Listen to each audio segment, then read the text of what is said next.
and Matt Skraby. I'm not a mark! Don't blame us for any side.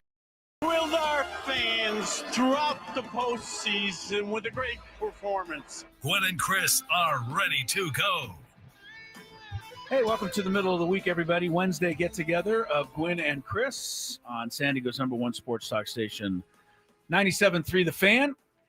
Chris Ello, Tony Gwynn Jr., Matt Skraby. All three of us together in the Odyssey Palace studios for the next 4 hours. And then Skraby will take it from there with the Skraby Chronicles. How did the Chronicles go last night, Mr. Skraby? Well, I wish I would have had the AC article maybe before my show, but it's all right. It went well. We talked about, I want to get your quick opinion on this. Okay. Do you think baseball now reflects our current instant gratification society, like where baseball values the home run because it's something that we can all just celebrate and then be done with it? Like small ball is not highlight worthy. Takes too long to score a run. We want big and beautiful home runs. Let me answer that. No, I don't. Give me a reason. Where is I don't even quite know where the question is. Right. The question is basically, does baseball's reliance on the home run now? Yes. Is that in order to try and appease society? No. Is it reflecting how we are now of like hot take society where we just move on to the next thing? Like, because... No, I don't see a connection there. Okay. I'm answering. I don't. Oh, no, I was wondering why you chose the home run, little small ball. Here's how it came up. I had someone text me. Okay. And was like, do you think that were people out there saying it? Is that why you responded? Were people I had someone text me and your friends, the people over the weekend. They were like, hey, I was just thinking about this and I thought it was interesting, but does baseball currently reflect our short attention span? I think we've society? always liked the home run better than small ball. Even in Babe Ruth's day, the home run was a big deal. You remember the slogan, "Chicks dig the long ball"? Like that was a long time ago before this society. Yeah, no, I don't. Now, Babe Ruth started hitting 59, 60 home runs. He became the toast of the entire country. But did people used to be able to watch these games and be able to watch small ball and be into it? Like now, if people play small ball, it's boring.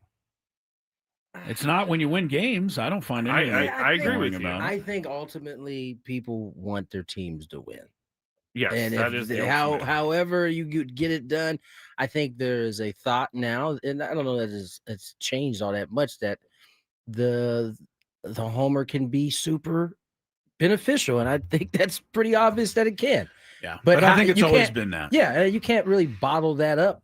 I don't think society has changed in the sense that, let's say, we appreciate a 17-play, 90-yard drive that is pounded out on the ground more than we appreciate somebody dropping back and throwing a 90-yard bomb. We still like the bomb. It's still more fun. Which is interesting that you bring that up, because I have started to notice in the NFL in particular, ground and pound is making its way back into this formula. A little more of it, because now you got all the smaller defenders across the league that can go sideline to sideline to keep up with the passing game that's out there. You can take advantage of that. Now you can certainly take advantage. I'm not saying that it's back the way it used to be, but you can certainly see that popping up more. I think part of that too, Tony, is the fact that the best way to play defense in this day and age of the NFL, where they give the defense no chance with any of the rules, is to keep your defense on the sideline. Yeah.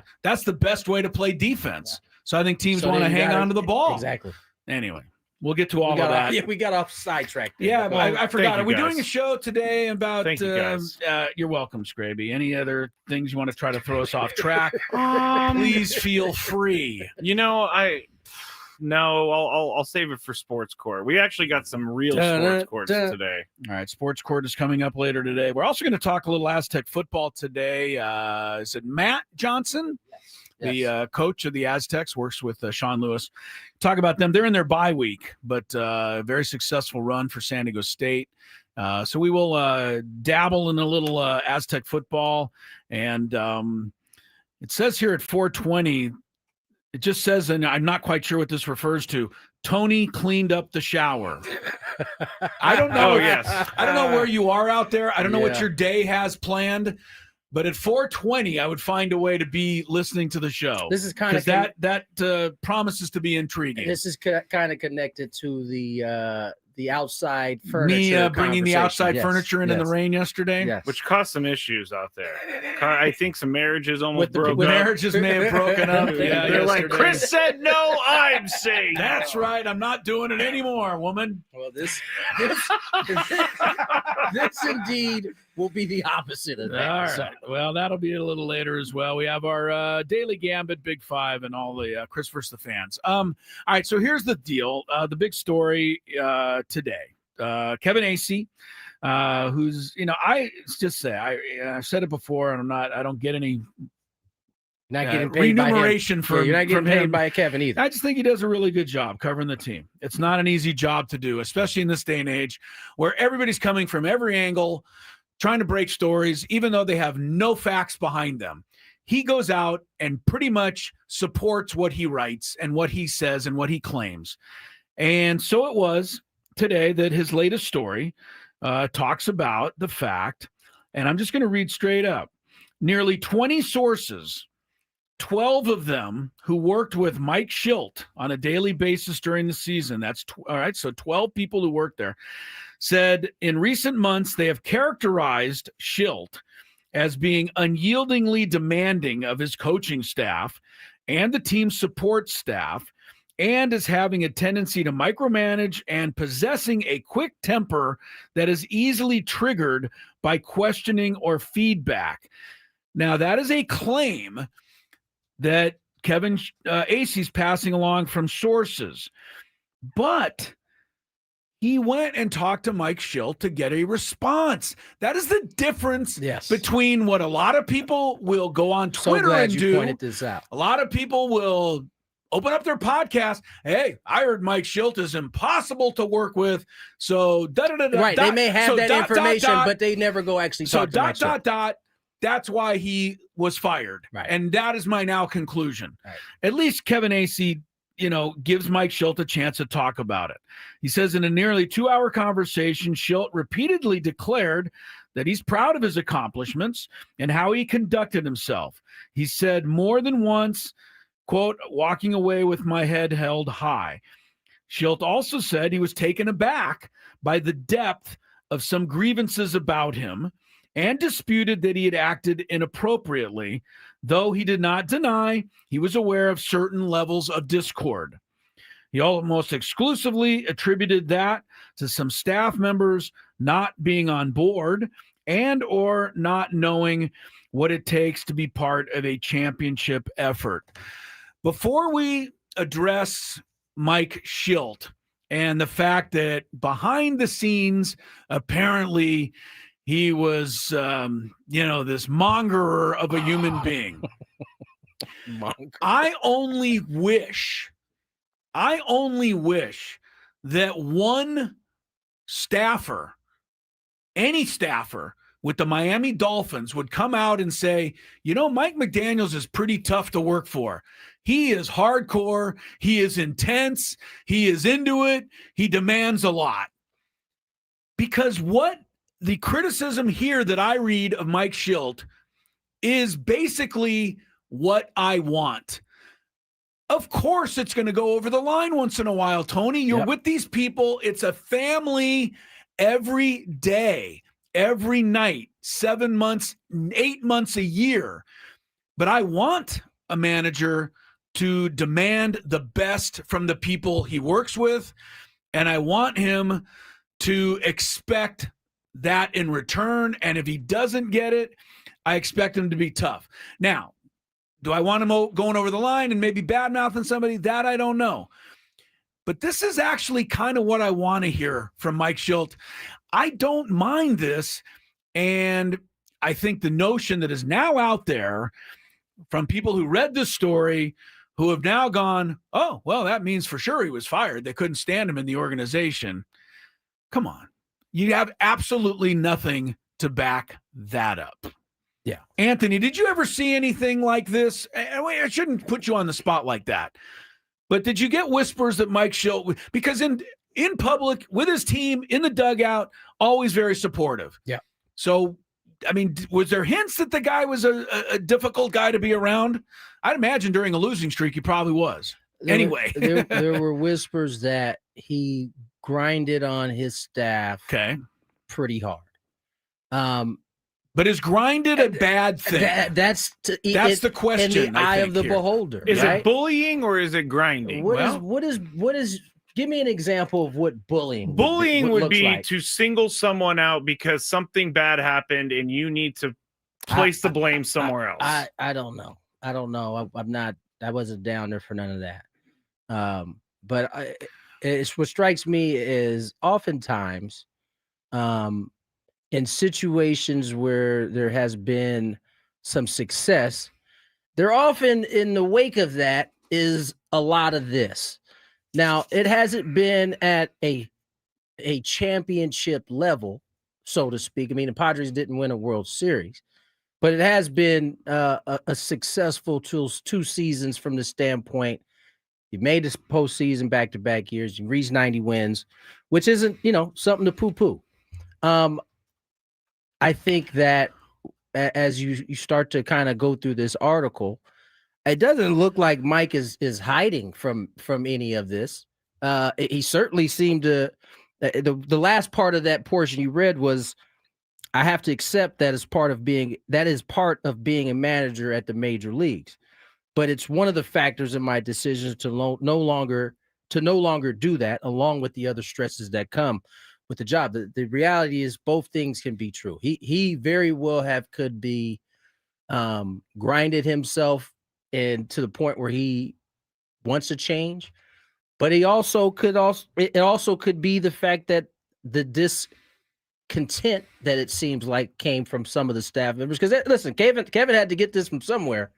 This didn't just come out. Certainly, people were talking to him about this. There is zero doubt. He did not make any of this stuff up. No. And so great. Here's the thing. Almost every really, really good leader that I've ever heard of pretty much is demanding about the people that work around them. But I think as long as the demanding leader respects the people he's trying to lead, then we're fine. Respect is maybe a keyword, some of the people felt disrespected from time to time, so they're complaining about it. I think, and I know, again, I'm speaking to the tweets that I keep reading and the new podcasts that are popping up all over the place that are saying they know, the people who are putting these tweets out or the podcast, they know for a fact that the Padres are lying and Mike Shildt was fired. They keep saying it, but they provide no substantiation for it. Zero, none, nil. And it's very similar, I must say, to what goes on in the rest of our society now, where people can pretty much say whatever they want, and you're either supposed to take it at face value because they're not going to provide any proof that it's actually happening or not happening or did happen. So this is not surprising. But what I try to look at is this reporting that Kevin Acee did, talking about the fact that Mike Shildt was tough to work with from time to time, or maybe all the time, does that jive with Mike Shildt saying that I got really overwhelmed by the sense that I just couldn't please people anymore, or the people I wanted to please? And it does jive, if you ask me. Yeah. His management style. Both things can be true at the same time. His management style apparently was, to protect his players, be pleasant, out to the media, outward, behind the scenes, to expect and demand. And I think that part also took a toll on him, the person who wants everybody to like him. And the fact of the matter is, after a while, maybe not everybody liked him. So I think that does jive with what he wrote in his goodbye statement, which was, I can't please everybody anymore. It's part of what stresses me out. I got to say this. Before this article came out, when this news broke, what was that, Monday? This news broke last night. No. But Monday morning. Was Monday. Yeah, Monday morning. Chris, you came in here and you basically said, I think he is basically moving away because he can't please everybody. And then to read this article today and him use those exact same words, I couldn't help but think about our Monday show when you were talking about that. And I think it does jive. I mean, listen, it's not the TMZ flavor of the week type deal. But I think, as I said, both things can be true. He could have worn himself down in the pursuit of that demand and whatever he was asking for. In that process, he could have worn other people down at that same way, which is why you have folks going to Kevin Acee to vent almost, right? They could also quit if they didn't like their job. I mean, and I'm not saying that excuses Mike Shildt from some, if he was berating, the word berating was in there. So if he's berating people, I don't agree with that, but Kevin kind of hit on all of that. There was kind of a wide range of why it was going down this. There's very few of these jobs in the big leagues. They elected to just kind of gut it out. Some felt like if they were offered another opportunity elsewhere, they would take it. But we don't know how many of those guys are feeling that way. And so, it's always a sticky thing. And I said this when it was Manny a few years ago. Did you have the opportunity to say this to the person when you had the opportunity, as opposed to waiting to the end of the season and then going to Kevin Acee? Are these things that were already discussed? Either way, I think this jives with his statement Monday, and I don't see that there's anything crazy about what happened here. On the other side, I have a question because more people are asking us to comment on his way or the highway attitude, which was some coaches push back on certain things, and apparently he didn't like it. Yeah, we need to go to break. So we'll talk about that on the other side. Oh, wait a minute. I thought we missed the break so bad that the show is over. We rambled on for a while. We'll take a break. More on this and more of our thoughts and your thoughts on the chat. If you'd like, YouTube, Gwynn and Chris, you can watch the show as we go along here. The bottom line is the same. Mike Shildt is still retired. But now there are questions. Was his management style part of the reason why he stepped away? I think it was. We'll consider more of that and also talk about the Dodgers. Gwynn and Chris, 97.3 The Fan. What's better than a spread?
YouTube.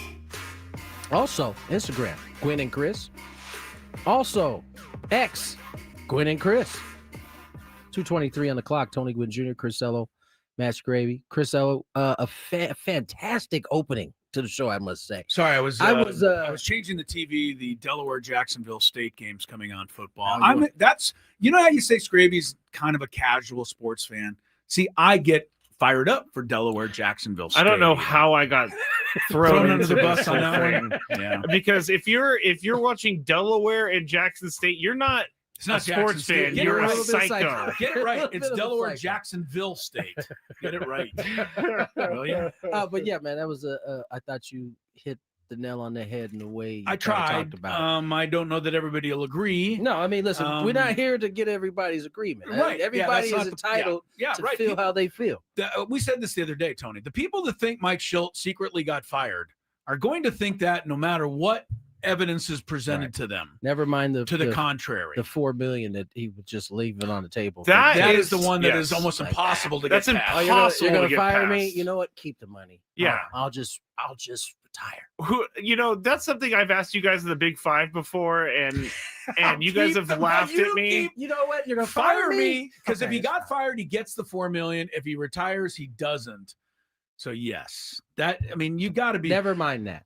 right. Never mind that. Well, look, the only fly in the ointment of most conspiracy theories out there, Mr. Conspiracy, the biggest fly in the ointment of most conspiracy theories is facts. Right. Those kind of get in the way of a lot of those They conspiracy completely theories. get in the way. I know we're going to talk about the Mike Shildt and the coaching staff, but we have a comment here from SC Padres, and I'm not saying that they're wrong, but I think that when we're reading Kevin Acey's article, we have to remember these are faceless people. I'm not saying that he's reporting false quotes. I know that he's reporting quotes that have been told to him, but this person says Acey literally says Shildt would snap back at anyone who had an idea or suggestion and basically said my way or the highway. I don't know that, though. Like, I wasn't the person that Mike Shildt snapped on.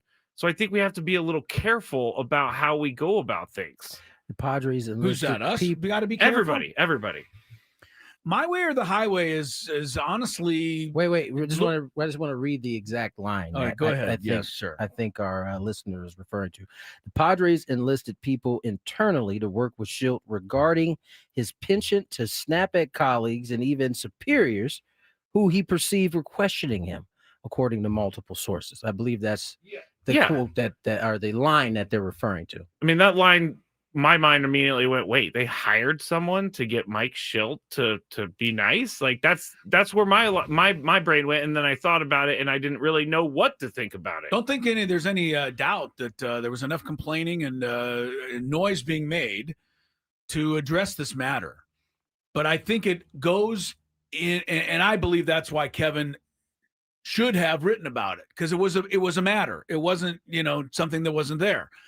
So I have no problem with that. But I just think it all jives with the sense that Mike Shildt is a people pleaser. I said that. Yep. I think he is. Yep.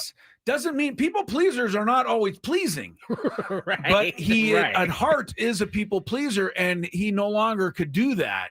And that, along with a lot of the other stresses, is why he claimed he left. It makes sense to me. I think the reason why he, and I emphasize the he as in Mike Shildt, is saying that he can walk away with his head held high, is he believes he was going about it the best way he knew to go about it.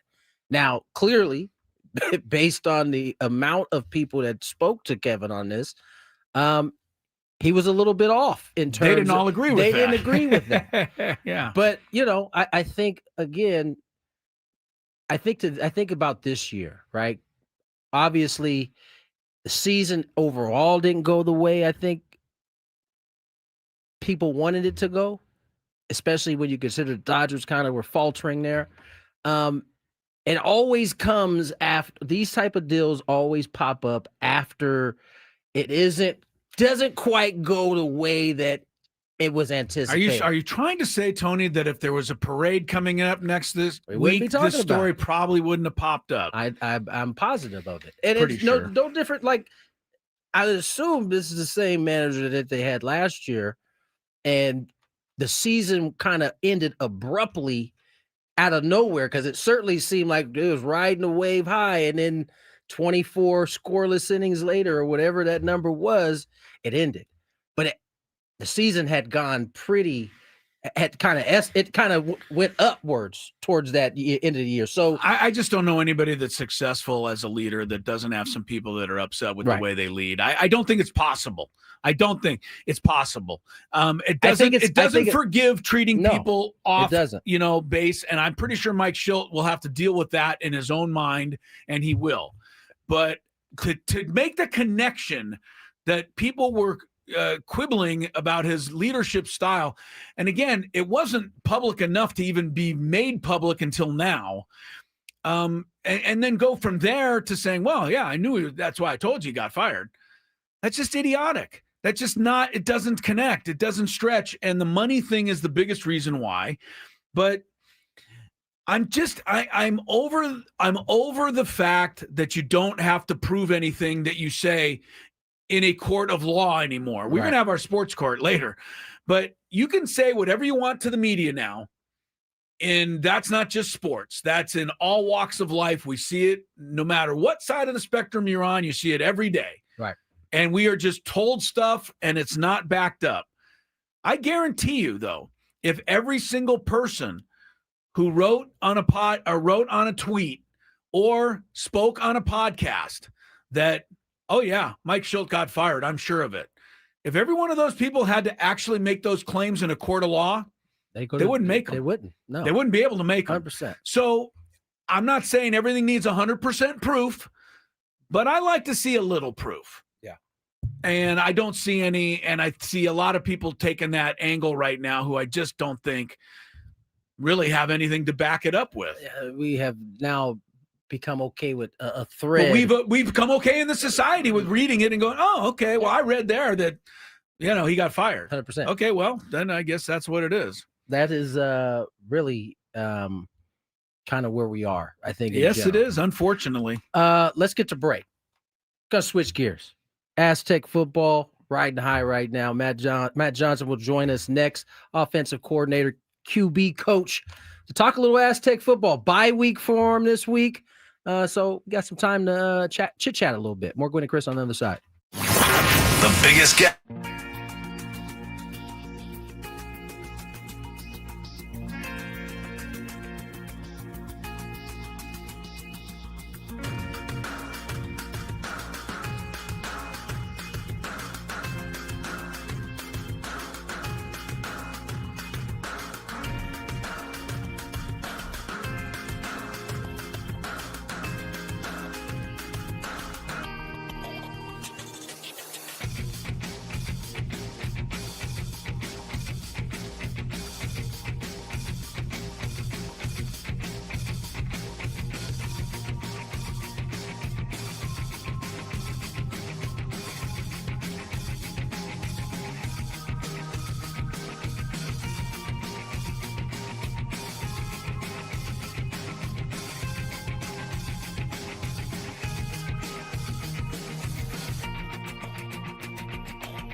Your bastions of journalism.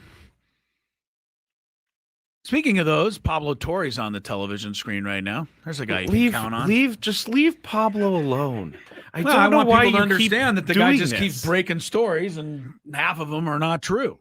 And then they put him You on don't PTI. know that though. Why don't? They're a work in progress. You mean did Belichick quit and never coach a game at North Carolina? Did I miss that? That was his first one. I think. That was the first one he busted loose. He did report correctly on the NFLPA and all that stuff about how they had the guy was spending money at strip clubs instead of on stuff he was supposed to be spending on. And if you sit there and break 10 stories, you're going to get 4 or 5 right. I have no doubt. But I don't know which ones those are. It's about a 40 or 50% rate right there. Yeah, when I don't know which ones, mad about certain people. when I don't know which ones are true and not. Well, what bothers me is that he's out, he's given like promotions. Like, really? Like, how about, getting somebody that's anyway. All right. Where do I go? But that's a good point though, because to Skraby's point, he did break that. But the standard used to be you had to be like 100% right. You need to be right. Like it was like a rarity when a newspaper had to write a retract. And when you were wrong, you retracted. You were apologetic. Right. You know. Right. Now it's like, oh, I missed. Sorry. Yeah. Sorry, I guess Belichick's still the coach at North Carolina, even though I guaranteed you he'd be out. There are still people trying to pull that thing. He's not going to finish the season. Every week that story and Bill comes out. called, who'd he call during the broadcast? I think he called Herb Street to tell Herb Street during the broadcast that he's not going anywhere because it's affecting his recruiting now, because now players are thinking he's going to take off. It's a little dirty trick. The thing is, they're going to write it every week until somebody gets it right. Because eventually Belichick is going to leave North Carolina. They're coming out here this weekend. I think they play Cal Friday night up in Berkeley, Belichick and company. All right, welcome back to Gwynn and Chris. We'll get back to all things Mike Shildt and the Padre conversation. Also still got to talk about the Dodgers once again dominating the Brewers. I shouldn't say once again. They didn't necessarily dominate the first game. Blake Snell dominated. Yeah. And then last night, Yamamoto. He said, hold my beer, Blake. Yeah, Yamamoto, Mr. What do you call him? Yama Meatballs. Yeah, he was the first pitch of the game. That's about it. It's only meatball. The last 100 were all pretty tough to hit, apparently. I will say this. It's nice to have a little company here, Tony, as a Padre fan. Because here are the Brewers the best team in baseball this year, and all of a sudden they have 4 hits in 2 games. Yeah. Or 5, whatever it is. So they're hitting worse than the Padres ever did against the Cubs even. I just want to say, I said during the season that the Brewers would really boil down to what they did come postseason. Now, Well, they kind of they did win through. one series They zipped through. Yeah. But now they have lost these first 2 games, and now everybody's counting them out, it seems like. Yeah, we'll get back to all of that. Mariners and Blue Jays continue their series later this afternoon. But right now, very happy to talk some college football, most notably our San Diego State Aztecs offensive quarterbacks coach, Mr. Matt Johnson. Matt Johnson. How are you, Matt? Yes, Good to sir. have you on the show, sir. I'm doing well. I appreciate you guys having me. We are really happy to have you, especially under the circumstances of a 5-1 start to this season. I know that the taskmaster that Sean Lewis is, you're probably not getting a whole lot of time off in this bye week. Is that true, or is he? No, he's taking care of us. Giving little time. Good. Yeah, no, I mean, we're finishing the season 6 in a row, right? So, he was pretty adamant about after the Nevada game, everybody kind of recharging the batteries, knowing what lies ahead.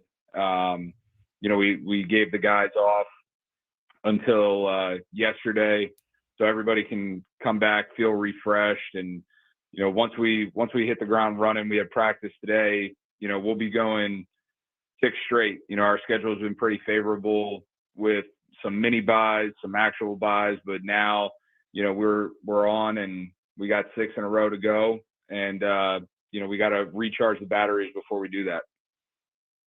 Coach Johnson, I mean, obviously a lot going right for you guys right now, but particularly on the offensive side, we're seeing an offense do some things that we haven't quite seen in some time here at San Diego State. I think the fan base has been clamoring for an offense that could put up some points and get down the field.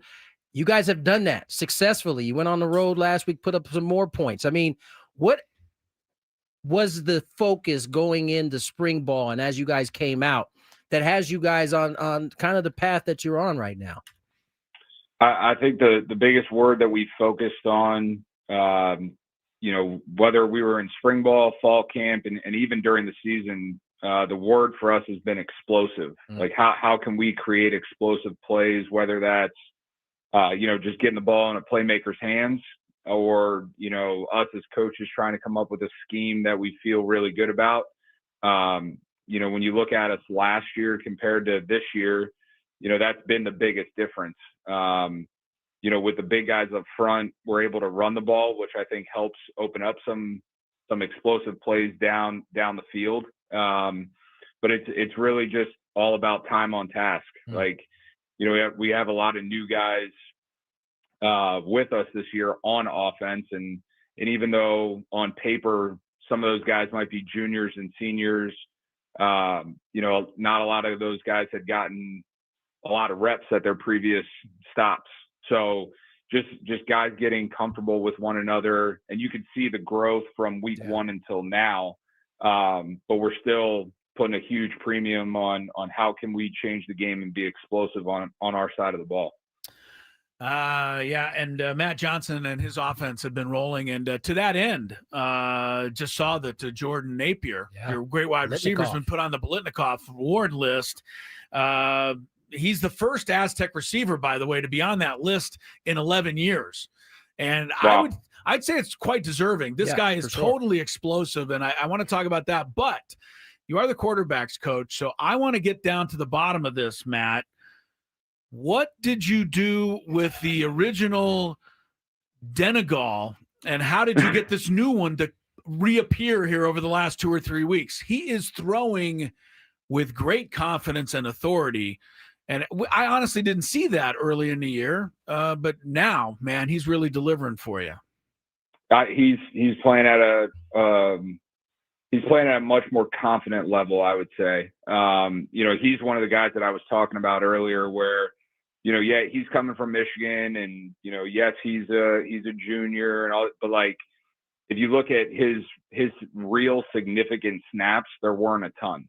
Right. So, when you go to Stony Brook, week 1 opener, there's times where he looks like a freshman because he's out there for the first time and he's figuring it out. And then, I think one of the best things that happened to him was some of the failures and lessons that he had to learn at Washington State because things didn't go well and we didn't have early success. So he had to learn how to, stay present within the moment and not try and do too much.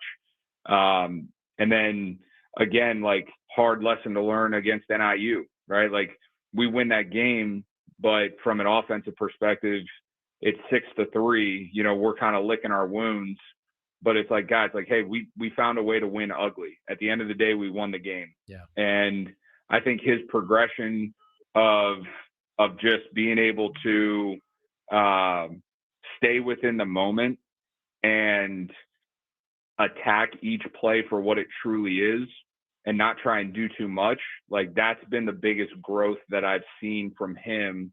And as long as he lets the offense flow within him, good things can happen. When he tries to do too much, then that's where some mistakes are made. And he's done a really, really good job of, not making the same mistake twice, which I think that's part of his maturity, even though he hasn't gotten a lot of snaps at his previous stops. Like that's part of him being mature and understanding the game.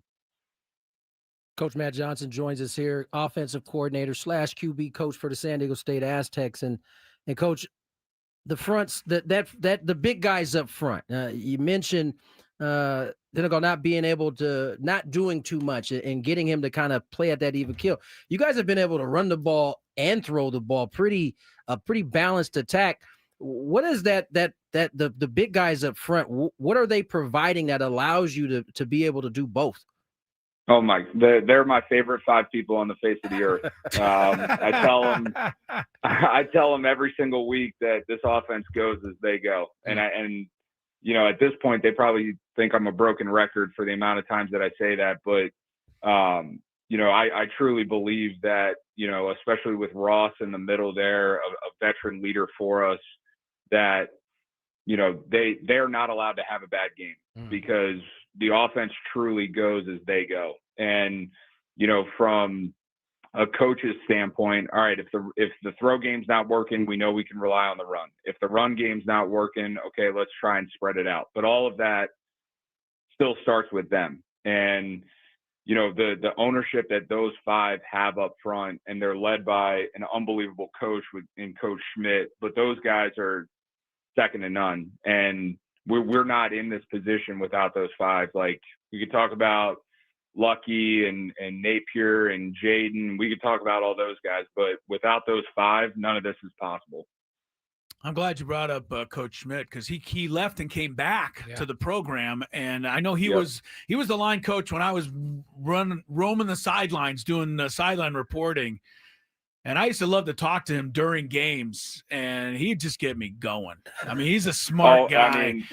He really is. And I knew another guy with better passion. Yeah, right. I knew as soon as he came back, the offensive line was going to get whipped into shape.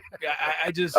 Yes, to say the least. That like the energy that he brings and the fire that he provides, and it's not just on game day. Like, you would think that it's the fourth quarter of the Super Bowl out there, the way that those guys work, but you see it show up. Like you see the dividends that get paid off because of how that whole unit goes to work every single day. And he teaches too. I mean, I've seen it. He'll bring them off at the end of a series and bring them all together and say, okay, this is where we're going to change this on the next series or whatever. Those kinds of things matter. I know. Absolutely. Yeah. Matt Johnson's our coach of the Aztecs offense and quarterback coach. Tony mentioned that the offense, 485 yards passing in the last 2 games, and then 464 rushing. Yeah, balance. That means you are basically carrying the whole phone book around with you, right? There's no portion of the playbook you don't want to look at right now. And I imagine that's a really good feeling. I guess the fans want to know, even though you have to keep this under control, how far could we possibly go with this year? I mean, how confident are we going into the last 6 games that we can really make something special out of this? Yeah, I mean, I think that this is a special group, and we as coaches, we felt that in the building, when winter workouts started, when we were able to retain the guys that we were able to retain on our team, both offensively and defensively. And then, some of the portal additions that we were able to grab, and you kind of had that sense and that feel in the wintertime, but then you're not really sure because they haven't played together. So then you go through spring ball and you're seeing the ups and downs of spring ball. And then you really got to see things, come together during fall camp. But again, okay, this unit hasn't been in a game yet, right? So then the ups and downs of the season are happening. And I think that the response, both good and bad, that our guys have shown has been really encouraging for us as coaches. But, we understand that this is a special group, but we are truly focused on one day at a time. The emphasis of this season, the theme of this season is the climb, and you can't look ahead 5 or 6 steps, or else you're gonna slip and fall, and you're gonna end up back at the bottom of the ladder. So with that mindset, we understand what's in the building, and the guys are doing an unbelievable job on the field, but it's truly a day-to-day process with us. Coach, I last one. I know we got to get you out of here, but you kind of hit on where the players were and watching that kind of develop after the season ended. It was a tough season for the team. What was the conversations like amongst the staff as you guys got ready to go into that portion of spring ball and moving forward after? I mean, quite honestly, offensively, we knew we had to get better. The product that we put on the field last year is not up to standard for us or for the fans, or, for quite honestly what San Diego State football is used to. This place is used to winning championships. And we knew we had to get better. So, we looked at our weaknesses, and we figured out how to attack them. We looked at our strengths, and we looked at how to enhance them. But to say that we made wholesale changes, I don't think we did. But we were very particular about how we taught things, in the order in which we taught things. We had to make things make sense to these guys, because we knew very early on that it wasn't going to be an issue of talent with this team. It was going to be, can we get these 11 that are on the field to play as one unit, and bring this thing to life? Because at the end of the day, we can put a million plays on the board, but it's the players that are going to bring this thing to life. And I think that so far, because of the 5 up front, like I said, my favorite people on the planet, because of them, this thing has really been able to go, along with our playmakers on the edge. Matt Johnson, we appreciate the time. Before we let you go, as somebody who's hair challenged myself, I'm throwing this out there because he and Coach Lewis have the 2 best beards in all of college football, but neither of them have a single hair on the top of their head. So is this a requirement to coach now at San Diego State? You guys have got a look going here. I think we got to get some of the students to start dressing up like you guys. I'll tell you what, if the students start shaving their heads, we must be on one hell of a winning streak. That's right. The bald head was out of my control since high school. I went to a Catholic school, so I had to be clean shaven. So I walked around for 2 years looking like a cue ball. And then as soon as I got to college, I started growing my beard out. And then my sophomore year, we started a tradition called Beard Gang. So you weren't allowed to shave during the season. And every year since then, during football season, I do the exact same thing. There you go. So love it. I'll get one last trim up right before fall camp, and then hopefully not until January will this thing get cut. if nothing else, we at least somebody in that department got to at least find you an advertisement for a beers, shaving company. Well, I looked in the mirror the other day. There's a couple grays coming in here, so maybe some just for men might be in my future. We all understand that too. Yes, we do. Hey, Matt, thanks so much, man. Continue the good luck. You got 2 Aztecs sitting right here, and we're loving every minute of it. Keep it going, sir. I appreciate it. Thank you. Thanks, Yes, Coach sir. Johnson. There he goes, Matt Johnson, the offensive coordinator of the Aztecs, and all of a sudden, Tony, 89 points in the last 2 games. And they've looked the part. It hadn't been lucky. No, they've been going up and down the field. It's looked like it's expected when they're on the field right now. I love it. That's going to be, he said it. They got 6 games left. I'm running away with myself here. 11-1, win the conference. 12-1. I'm getting crazy, but who knows? They keep playing the way the last 3 or 4 games. They could conceivably do that. That's how well they have played. They'd get Fresno State next. And then I should see when their next home game is, just for the fans out there. Want to come out and see this team play November 1st. Wyoming, without Josh Allen, will be coming in to Snapdragon Stadium. It's been a bit. Since Josh Allen? Yeah, it's been a bit. When Josh Allen was there, it was the last time the Aztecs won the conference title. They beat Josh Allen in the championship game. Why are you laughing? Because no one cares. We need to get to break. I'm sorry.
I'd be remiss if I didn't remind you guys that all of our guests join us on 97.3 The Fan via the David P. Shapiro Fan Hotline. Facing criminal charges? Trust David P. Shapiro criminal defense attorneys, helping clients regain control since 2010. Visit davidpshapirolaw.com. 301, Tony Gwynn Jr., Chris Ello, Matt Skraby. Just got done talking some Aztec basketball. We got a little daily Football. Excuse me. I was about to correct myself. Football. Football, Tony. Sorry. Misspoke there. Have a daily gambit coming your way. Skraby off to another fantastic start in his gambling affairs. And you and I did not exactly close the gap No. last night, Tony. We both went 1-6. Wow. I did not. Well, you did not, huh? Yep, I'm going to start betting real money here real soon. Yeah, that'll be the end of that. Good. That means me and Chris will start winning again because that would mean you're losing money. That's how it goes. Skraby's on a little bit of a heater. Skraby, you don't have any two on your Big Five today, do you? No, but I've thought about this a lot. Okay, and Chris. Okay, well, since you don't have it, I got some time to kill before we get into this daily gambit to apologize today, huh? Made a mistake, he said. Sounded like one of those ones where your dad calls you over, goes, "Little Tony, you better run upstairs and tell your mom you're sorry." Because she's still kind of heated at me. Yeah. And maybe if you apologize, she'll stop being mad. He had to, right? Yeah. So it's all right. He did it, but I don't put a lot of stock in it. I think that, I'll be honest with you, without overdoing it on the Dolphin thing, and I've been saying pretty much what I've said has come true so far this year. I do think if they lose this week to a rookie quarterback in his third game, a Cleveland team that has not scored more than 17 points yet this season. Somebody put a funny GIF up or whatever you call those things. It was a logo of every team in sports that scored over 17 this year. It included a bunch of baseball teams. And then on the other side, it said teams that haven't. And it was the Browns logo was the only one. Hey, Padres have had one baseball of those. teams Right. on there. That's Yeah. funny. So they were poking fun at that. I think if the Dolphins lose this game, not that it's gonna change. Everything's already broken.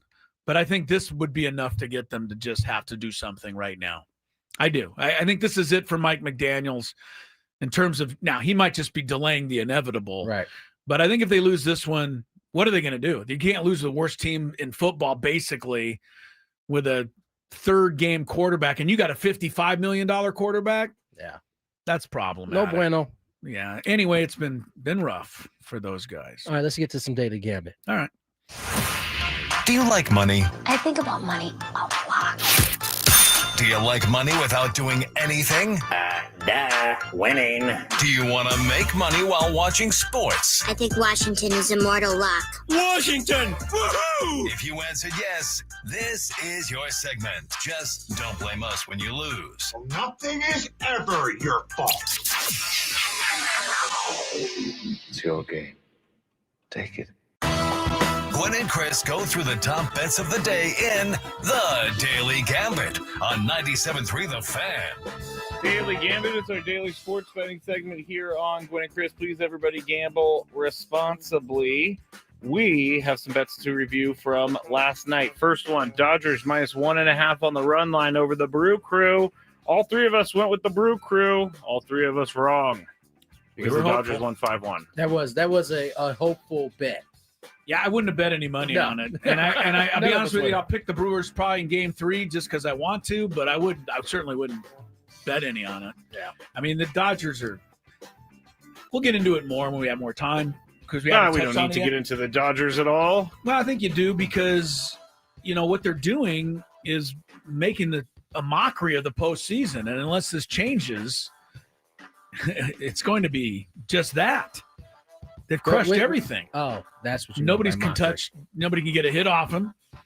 I mean, if it wasn't for Schwarber teeing off that one game, right? Every team, the Phillies scored like 2 runs the rest of that series. I'm just saying. I get it. All right. Over under 7 runs in last night's game total. He sounds so defeated over here. Yeah, if you're not a Dodger fan, it's I will defeating is say the it's only annoying. thing. It's very annoying. Yeah. It's very annoying. Over under 7 runs in total in the game. You guys went over. I went under. They had 6. Yamamoto, or who had more Ks? Yamamoto or Peralta? Yamamoto -1. Yamamoto had 7, so he minus that 1 at 6. Peralta had 4. Tony and I went Peralta, so we were wrong there. Chris went Yamamoto. Shohei Ohtani over under 2.5 runs plus hits plus RBIs. All of us went over.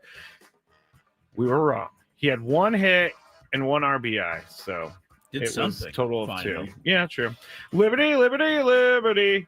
Minus 10.5 over New Mexico State last night. Thankfully, I got to watch this game during the Skraby show and realized at the end I was the only one to choose New Mexico State. New Mexico State lost, but they only lost by 3, so they win the bet.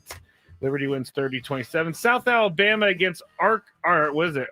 Ark State, that's it. South Alabama minus 7.5. You almost, your whole tongue went and took a ball. Convulsions over there. All of us chose South Alabama. All of us were wrong. Ark State wins 15-14. I went 1-6, so I'm still waiting for the one that I actually won. Did Did you already go over the one I won? I won the Yamamoto strikeout battle. Let me see. I'm which still one waiting. Oh, for you my- won this one. You won this one. It's Montreal Canadiens minus 1.5 against there the you go. Kraken. And The Kraken. they only won by 1. Yeah. So you actually won because of the spread. Yes. Real quick, Football Talk on 97.3 The Fans presented by Paramount Plus. You can't count on much these days, but you can always count on Sundays with the NFL on CBS and Paramount Plus. Watch your local NFL game live every Sunday on CBS and Paramount Plus all season long. Visit ParamountPlus.com/NFL to get started today. All right, let's see what we can do tonight. Skraby's 11-5, which is still pretty good. We are both horrendous, so bad that I'm not going to even say. Yeah, I'm glad you're not. You should. Seattle minus 1.5 over Toronto. It's game 3 of the ALCS. By the way, I haven't mentioned it yet, but something I found fun about this series. You may remember both these teams came into the league the same year, 1977. They were both expansion squads. All right, not that fun, but a fact nonetheless. I'll go first here. I kind of want a series, but I think Seattle's on the roll. I don't know. Seattle. 3-0. Tony? Can I get a pitching matchup? Yes, it is Bieber, Kirby. I know you don't like Kirby, but he pitched pretty well last time out. It's not that I don't like him. I just Well, you know what I thought that he you're not a... thought that he wasn't really wanting to be there. But he proved me wrong that last outing. All right. And I would still take Bieber in this one and the Blue Jays. Toronto. Skraby? What is Jorge Polanco against Beaver in his career? It really doesn't matter. Nobody can get him out right now. I got to think the Blue Jays are going to win one game, so why not this one? The one thing that I find crazy about Polanco at the moment is he's more dangerous than Cal Raleigh is right now, or Ohtani. That's how crazy. the postseason always kind of finds a hero like that. Who'd you take? Seattle? I'm sorry, No, I didn't took the even Blue hear you. Jays. Oh, you did. 7 runs over under, Tony, for this one. 7 runs. Both the first 2 games, I think, went over. Oh, no, the first game was 3-1. Yeah, I'll go over. You go over this time. It's great. I'm going to go over 2. Over. Well, I'm 7 games behind Skraby. I'll go under. Bieber versus Kirby, more strikeouts. Skraby. No spread here. I thought Beaver was going to go longer. I don't think they're going to use Beaver in long form. I'm going to go with Kirby. Kirby. I will as well. Tony? Shane Bieber, former Cy Young Award winner. Kirby. The Dodgers and the Dodgers and the Brewers play tomorrow afternoon. It's a noon start. That's weird. So we'll actually come on during that game tomorrow. Interesting. Which means we can make a pick on it. I'm sorry. Yes, I'm first. Dodgers minus 1.5. I got to go Dodgers until I see something different. Tony?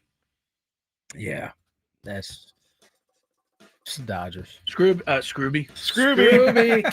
I'm gonna go Brew Crew. All right, holding out hope. Yep. Florida Panthers, defending Cup champs, -1.5 goals at Detroit. Florida's off to a 3-1 start. Detroit's 2-1. Tony, being the puck fan that you I are, was gonna say, what is he thinking about? I don't know. Give me Detroit. I mean, like, what is he sorting out over? I had to sort it out. I know you did. Skraby? Panthers. Panthers lost their last outing. They won't lose again. I'll take Panthers. Chicago, St. Louis, Hawks, Blues, 5.5 goals. Not very many. Skraby? Blackhawks are still rated as the worst. What's taking team in so the long, league. Scrape? I already said over. I'll say under. Blackhawks can't score. Tony? Hold on, we need a minute for Tony to decide. Yeah, hang on. Oh, that's why I went fast. Wanted to leave him some time. Under. Under also. Delaware -3 at Jacksonville State. This is the college football excitement of the night. I don't know if it's conference U.S. action or whatever you called it yesterday. Good point. Yeah. US-ation. I'm first. Blue Hens. You know who that is, Scrape?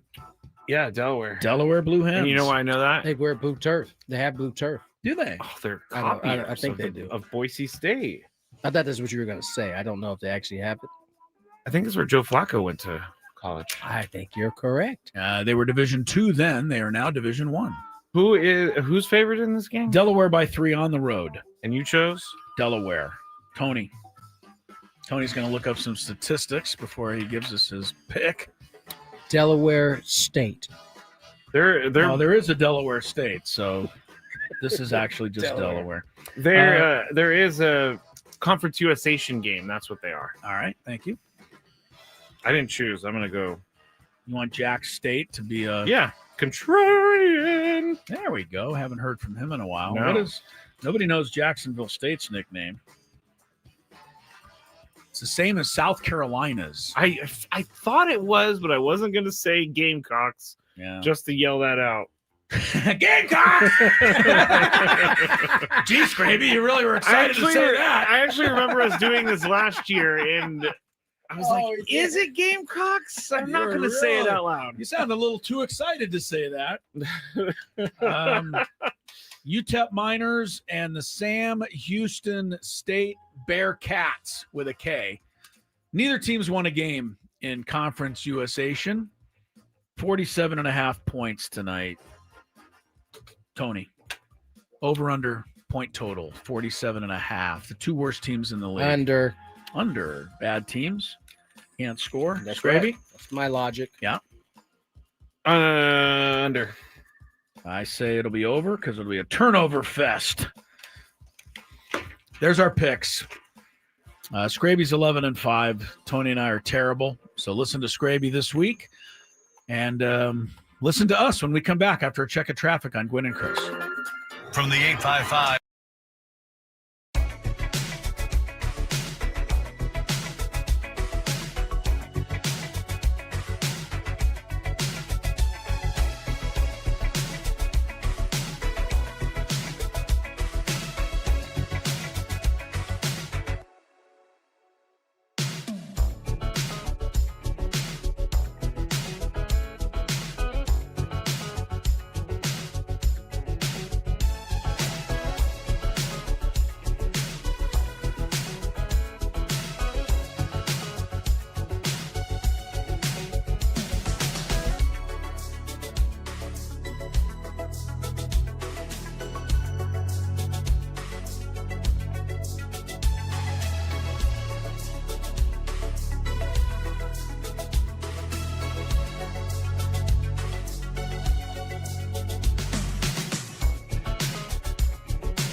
Gwynn and Chris.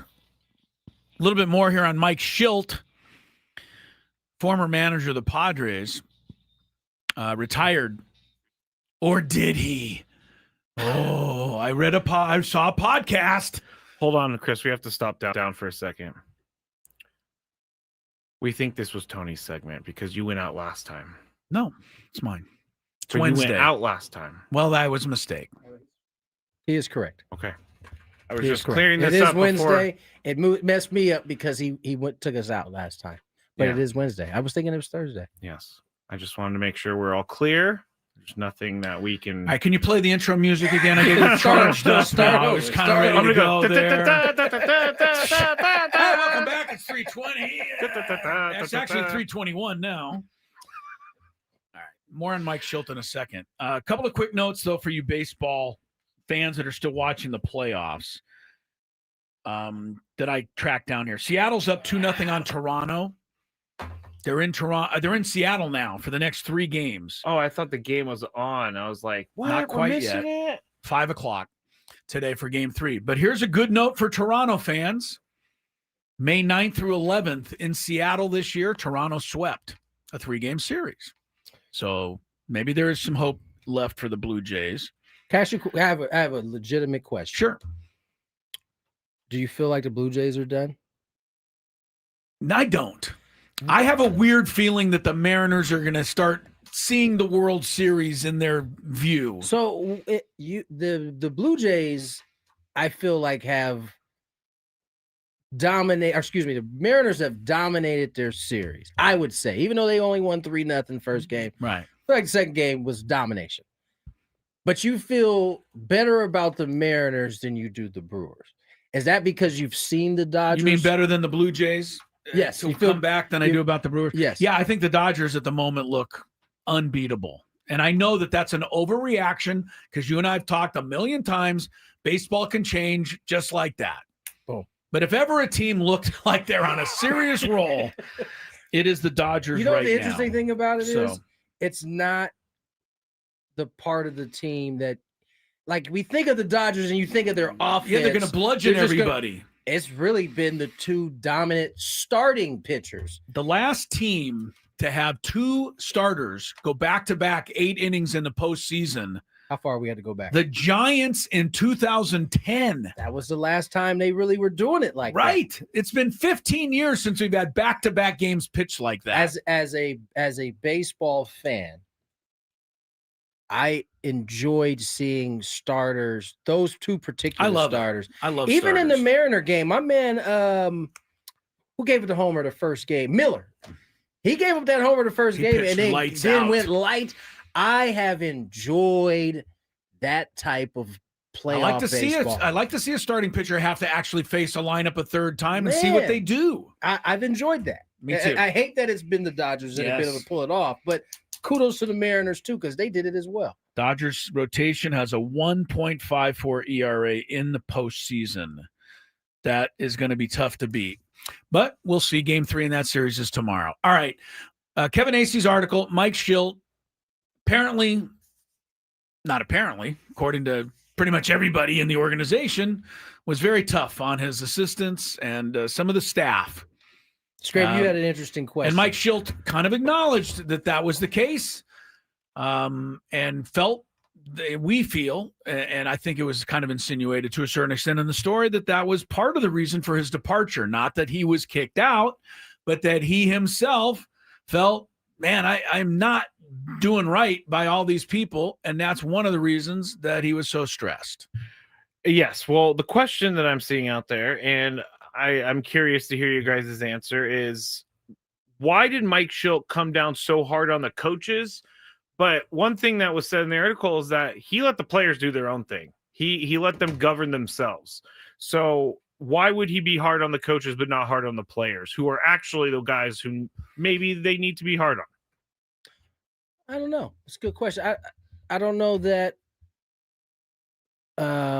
letting the players kind of conduct their own business in the clubhouse is different to me than you don't getting the job done and then him having to say something to you about it. I don't know that those two things are the same, but just based on what we know, he was publicly, at least, he was certainly never going to go at a player or pile on or whatever, come down on a player in public. Whether he did that behind the scenes or not, I think is not the question.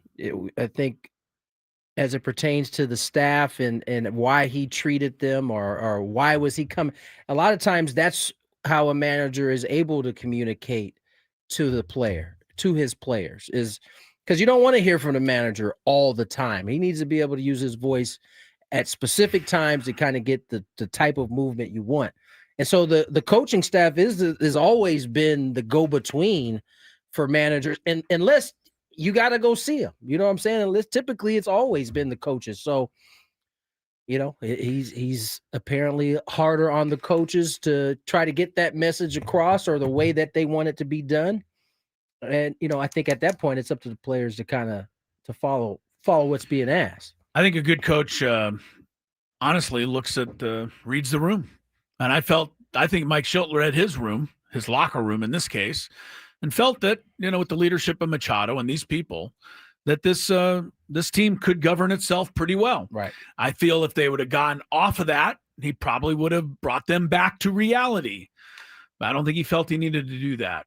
And as far as his treating his coaches, we don't know exactly what level to all of this is. Right.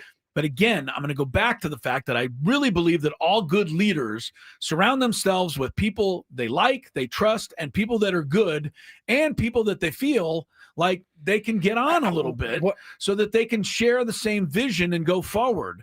One of the quotes in there was from one of the coaches acknowledging that they wouldn't be as good of a coach if he wasn't pushing as hard as he was. That was one of the quotes coming from AC's article. So clearly there's a give and take, and sometimes when there's give and take, you may not know how far you can take it.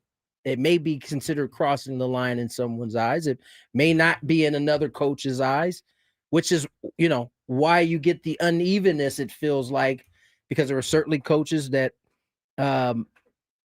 felt that he was hard, but didn't go further than that. There were some that felt he went too far.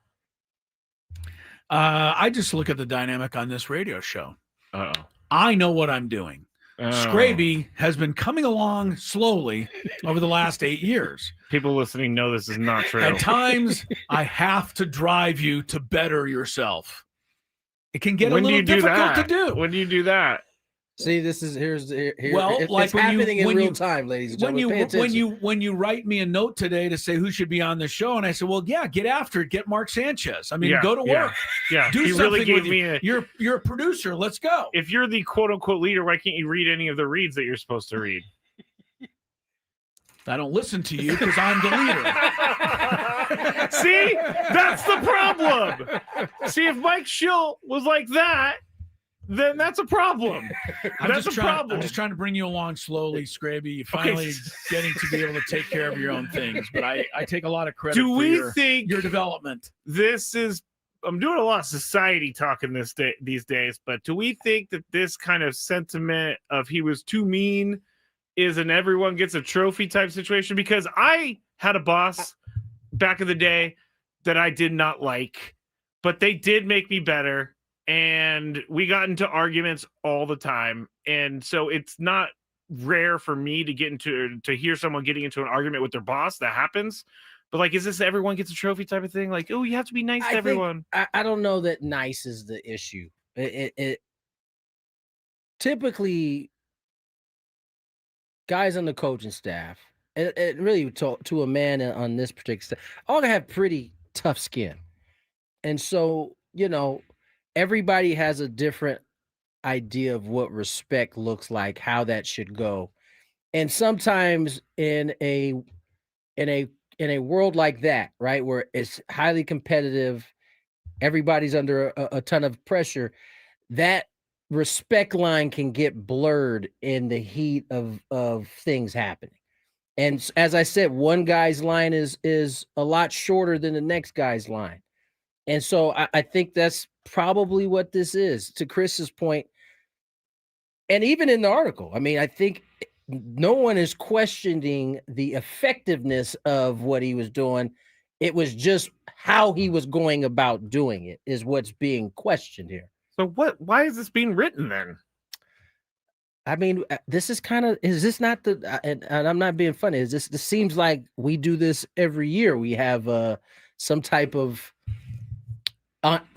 autopsy on what the season looked like.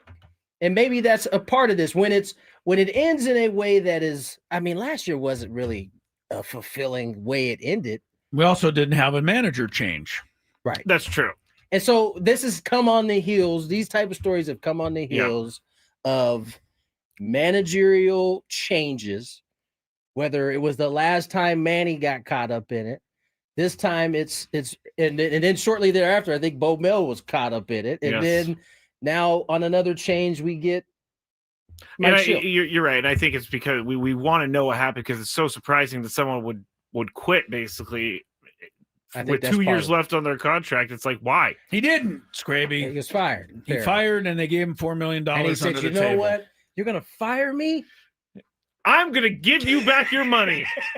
You know what? That's how I'm going to get you back. You're going to really feel this. I think people just need answers. I'll say one thing, though. We've been saying all along that we believe the whole thing. If somehow a secret camera video shows up of AJ Preller firing Mike Shildt, we're all going to have to eat our words. Oh, for sure. So, and I will. You know what? And guess what? We will. We will. All right. Break time. I don't think that video is going to show up, though, by the way. Not counting on it. No, it's been deleted already. And you know what? If that video did show up in my courtroom, I'd throw it out. Oh, I see what you're doing there, Chris. Sports Court is next with Gwynn and Chris.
On the clock, Tony Gwynn Jr., Chris Ello, Matt Skraby, kind of dissecting this Kevin Acee story. You see what happens, as an aside, Tony, What you got? when I don't tell Skraby what to do and I don't keep an eye on him? We come into the sports court segment and he forgets to go get our wigs. No wigs, Yeah. no gavel. And no one asked me for the wigs. Right. So, See, Right. he counts on me to do his job for him. no, I just didn't You want to go walked get right them. in. I didn't want to go get them. I don't think so. I think you forgot. Pretty sure. Yeah, I'm doing a couple things over here, guys. Yeah, no, I'm not saying that you're not busy. I just said that you forgot. It's all Yeah, good. excuses are like, you know what? We What, all have Chris? one and they all stink. You know, I was thinking about Tua. That's one of my dad's You were favorites. thinking about Tua. I was thinking about Tua and why everybody's giving him such a hard time for calling out his teammates, probably because they don't listen behind closed doors. That's why I call out Chris on the air, because I feel like I have no other place to go. So, like two of it, are we going Are you saying the leadership around this show needs work? yeah. I would say like Tua. Are we going to see an apology after No. everybody comes down on your head? No. No. Okay, so I want to make sure you're going to double down. I need people to be in this room just to know what I go through on a daily basis, because people are like, hey, you need to be more professional on the show. Well, most people. Okay, then maybe that's true. One of these days, I will say we that are most, just going to walk in before the show starts and just let it roll. Let the cameras roll. Now we can't get up on the radio like that, but we might be able to let you guys see what it is behind the scenes that Skraby is talking about. Yes, Gwynn and Chris SD on YouTube. We already got some Gwynn and Chrisinators in there. Scrabinators, really, but we're gonna broadcast live there. We're gonna adopt that moniker everywhere. Yeah, what should it be? Haters. The Gwynn and Chrisers? I don't know. I haven't thought about it. I think I'd rather go with Conference USation. That was a good one yesterday. Let's get to, what is it, Sports Court? Well, how could he ever forget what we're doing next? He's the host of this show. Scrappy, don't worry. While you get this started, I'll go get the wigs. You don't even know where the wigs are. Don't. But since you don't want to go get them, He somebody hides has them as if somebody's From going to the really want to 855 steal Ken those Ross things. Traffic Center, protecting San Diego after accidents or injury. Here's Kelly Danick. Dry roads making all the difference in this afternoon's commute, guys. Yeah, no trouble spots to contend with, at least in the greater part of San Diego. However, we do have an accident in Ramona. This is 78 West at Rancho Villa Road. Appears to be blocking lanes, so just watch out for a little confusion there. And Kelly Danick with Gwynn and Chris, San Diego's #1 sports station, 97.3 The Fan. Do you have a sports issue, San Diego? Do you need a third party to make a decision? The guys have put on their robes and picked up their gavels. All rise. Here comes the judge. Gwynn and Chris Sports Court starts now on 97.3 The Fan. All right. Guys have their wigs. If you want to see Gwynn and Chris SD on YouTube or 97.3 The Fan on YouTube. This was one of the worst ideas I ever had. I remember I thought, well, it'd be pretty funny if we got some wigs, and then somebody sent them in, and now they just itch the you-know-what out of both of us. Oh, there you go. I like Who's going to be the first? on. Who's going to be the first Old English judge to wear a baseball cap up there on the bench? We Start a new trend. got to. Yeah. All right. Well, if you love Mediterranean food, try Spiros for authentic Mediterranean cuisine in Coronado or La Jolla for dining or takeout options. Visit spiroscuisine.com. First one is actually one from my dad. We had this conversation over the weekend, and I wanted to get Skraby. the OG Skraby.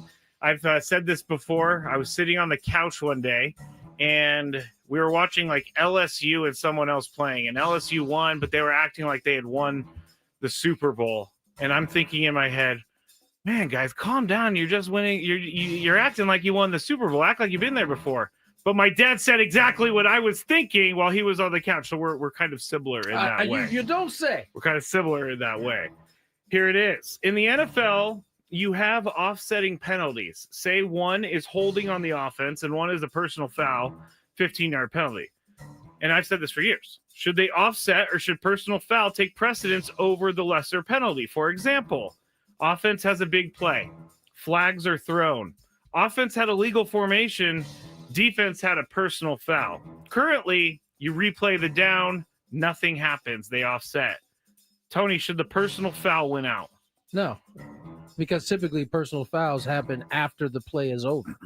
You don't usually get a personal foul in the middle. Okay, of let the play. me restart this. Oh, okay. You want to give a different scenario? No. I shouldn't have said personal foul. You're right. Okay. Should they offset when one is a much worse penalty than the other? Yards-wise. I'm just going to play devil's advocate here. Who's to say, right? I mean, a holding could lead to, even though it's just a, 5-10-yard penalty. 10. It could lead to a 70-yard bomb, that hold. You could. So I don't know that they should necessarily. I used to think, man, a holding penalty, but a defensive pass interference, like that's like 60 yards down the field. But when you think about it, one can lead to those type of plays, whether it's a defensive pass interference or a holding, at the very beginning of the play. Okay, so you're fine with that. I'm fine with it. Yeah. You're fine with the penalties offsetting. No issues with the worst penalty yard-wise being offset. Chris, offsetting penalties in the NFL, what do you think? Well, let's bring it into the actual courtroom here. If Tony was just doing it on the steps outside. Yeah, no, let's come into a courtroom. If one of the people here in front of me was charged with, I don't know, illegal parking in a red zone in front of somebody's house. Right. But the other person was charged with beating the living crap out of the person who parked in the red zone. I don't think I could just call that offsetting and send them both on their merry way. Fair. But in the NFL, it's the only way to do it. I don't have another solution. That's my problem. Are you going to mark off? What is your solution? No, what are you going to do? You're going to mark off 5 yards and then, and then mark off 15 yards. No. The other way? Are you going to? I'm going to save a little bit of time, and we're going to do a little bit of math. Okay. Do we want to do this on air? No, Matt? we're just going to go. It's a 5-yard penalty for Okay. illegal formation. And it's a 15. So you're going to go 10 against the team. Going to go 10 for the offense. Okay. Because the defense had the worser penalty. Well, let's put it Yeah, this but way. that illegal formation can lead him having an extra yard up on the line or being able to move and get some momentum can lead to the big play you're talking about, though. I do understand. I don't think they're going to do it because judgment is something we want to take away from officials more than as much as we can. But I see your point, and I tried to back it up in the real world. But I don't think the NFL in this case is the real world. It's definitely not. I mean, they don't call penalties on the Chiefs. Is that going to be coming before the court today? No, because there's no way to prove it. Over the weekend, who needs proof? We just finished talking about you certainly this. don't need proof on that one. It's the first time it's happened in 30 years. That's true. That's all the proof you need. The Big 12 said that Kansas coach Lance Leipold made an inaccurate statement when he claimed a staffer was hit by a pocket knife thrown from the stands during Texas Tech's home win over KU over the weekend. Conference said it had fined both Texas Tech and Kansas $25,000 following that. The quote was this: Tech's fine is for repeated instances of objects being thrown onto the playing surface, while Kansas has been fined for disparaging comments about the conference at a member institution and an inaccurate statement regarding a pocket knife by head coach Lance Leipold. So here's where the case comes, guys. Leipold versus the Big 12. Big 12 is saying he made inaccurate statements, and they're fining him $25,000 for criticism. Leipold said after the game that the staffer had been hit, and a TV station in Lubbock confirmed that there was a pocket knife that had been found on the field during Saturday's game, and that video reviewed from the stadium had been turned into the Big 12. The Lawrence Journal World, citing a KU spokesperson, said that fans were throwing objects onto the field, and this fine and penalty was a direct result of the thrown pocket knife. I'm sorry, let me bring that back. I'm not a lawyer. This is not my job. Well, then get out of my You are courtroom. presenting the case The to flag two judges, that was picked up was for the pocket knife, but they picked up the flag because they couldn't prove anything. Here's the last quote, and then I'll let you guys go. After a formal review, Texas Tech did not take sufficient steps to prevent and deter the repeated throwing of objects onto the field and team bench areas. Coach Leipold's comments questioned the integrity and professionalism of both the conference and a member institution. Both actions warranted a financial penalty. Signed the Big 12. Chris, should Coach Leipold be responsible for $25,000 for saying something that actually happened? A&M is in the SEC right Tech. now. Oh, okay. I thought you said A&M. All right, Tech. I'm gonna attempt to change the law. Oh man, just completely make What a are change you on the here. Supreme Court? I'm for the moment. this is going to go in case law. People are going to be reviewing this particular case. They're going to have to I look mean, they at want to that. bring up they've been another one. overturning cases here right and left. That's true. So why not another one? Because I think in general, most leagues fine coaches for complaining about officiating. Yes. Just because it gives the appearance that the officiating was fine, Right. and the coach is the one that's wrong. Right. So I'm changing it now. Okay. Enough of this being able to fine a coach for saying exactly what happened, which is the ref messed up. Mm-hmm. If the ref clearly messed up, like we see on the replay that the guy was in bounds and they call him out of bounds and it cost me the game, I should be able to say that was a disaster by the ref. And you It should not cost be us the yeah, game. Yeah, Yes. yeah. Cost me the game, Yeah. and there should be no fine. So let's start here. No fine. No fine for Coach Leipold. Right. Tony, what is your judgment? Does he still get a fine for The court finds in a unanimous decision that Coach Leipold, will not be fined. Nice Oh, here. I think murmur, this murmur. is in due. I think this is due. You know, leagues have been fining coaches to protect the officiating, protect the integrity of it. Yeah. Fine. But when a coach said something that actually happened, they should not be fined. So we're going to throw this in the new case law. They literally found a pocket knife on the field. It was on the field. ESPN has footage of it being thrown on the field. They turned it into the Big 12, and I love how he says he questioned the integrity and professionalism of both the conference and a member institution. Get over yourself, Big 12. Ruling in favor of Leipold. Wow. Even our bailiff is jumping in on this one. Well, you guys saying it with attitude, too. All right, here's the next one. The NFL Players Association has relayed player outrage over the Steelers football stadium, Acrisure Stadium, and the field condition. Oh, Now, I can't wait till this comes into my court. Aaron Rodgers said it was borderline unplayable last week. No, he complained about something around his surroundings. It was borderline unplayable, in my opinion. Okay. Per NFL Players Association sources, they have told that the union has expressed outrage about the embarrassing condition of the grass. The NFL has not said anything. But here's where I'm going to get to this, because some of these players are getting to the point where they're not going to play if they don't feel like the fields are in a good condition. Malik Neighbors tears his ACL on a field that tears a lot of ACLs. So, Tony, would you rule in favor or against players for not playing on these fields? I can guarantee you, as you bring this into my court, Yes. that the NFL owners are going to have a whole lot of problem with guys sitting out. What are they going to Again. do? It's a good question. I don't know what their bylaws say, but I'm sure they got something in there that is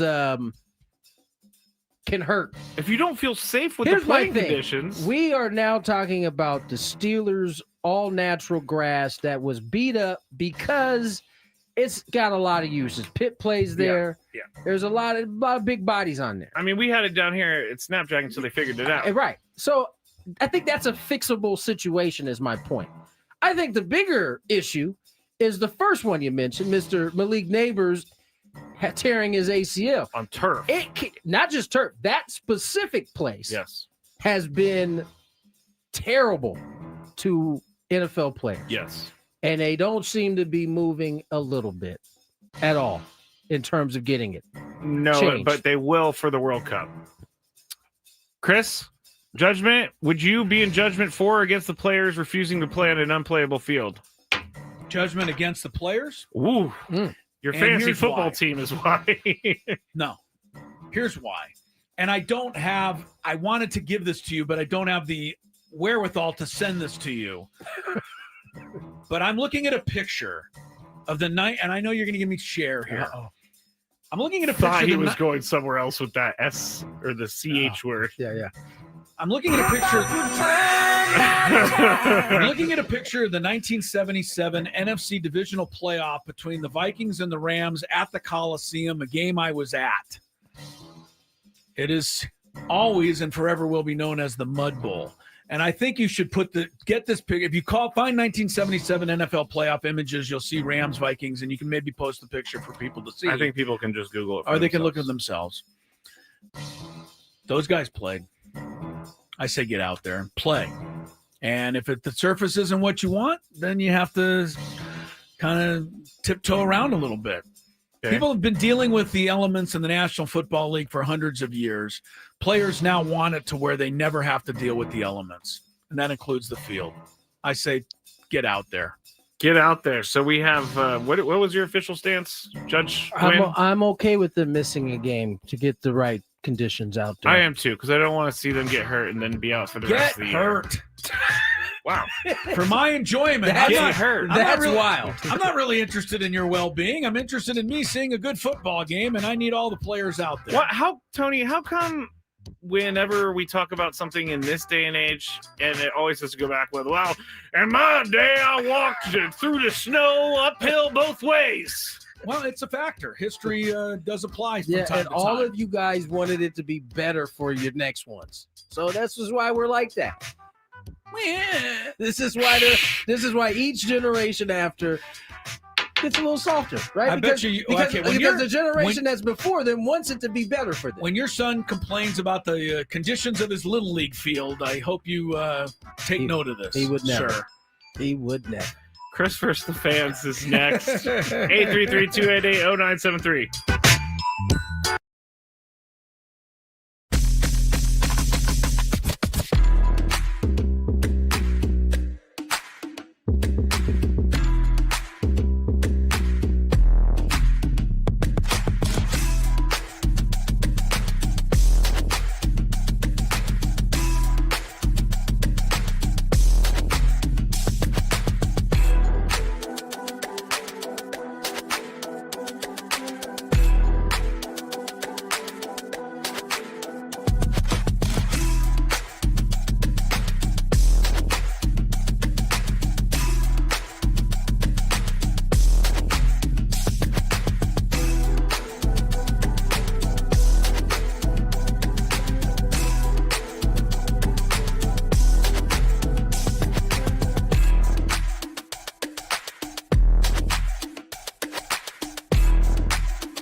I believe.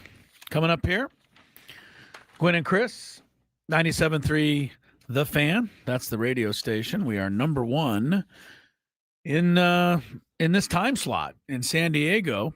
Thanks to all of you listeners out there. We really appreciate that. We love you, listeners. Yeah, This we is do. for you. Chance for you to win some prizes here.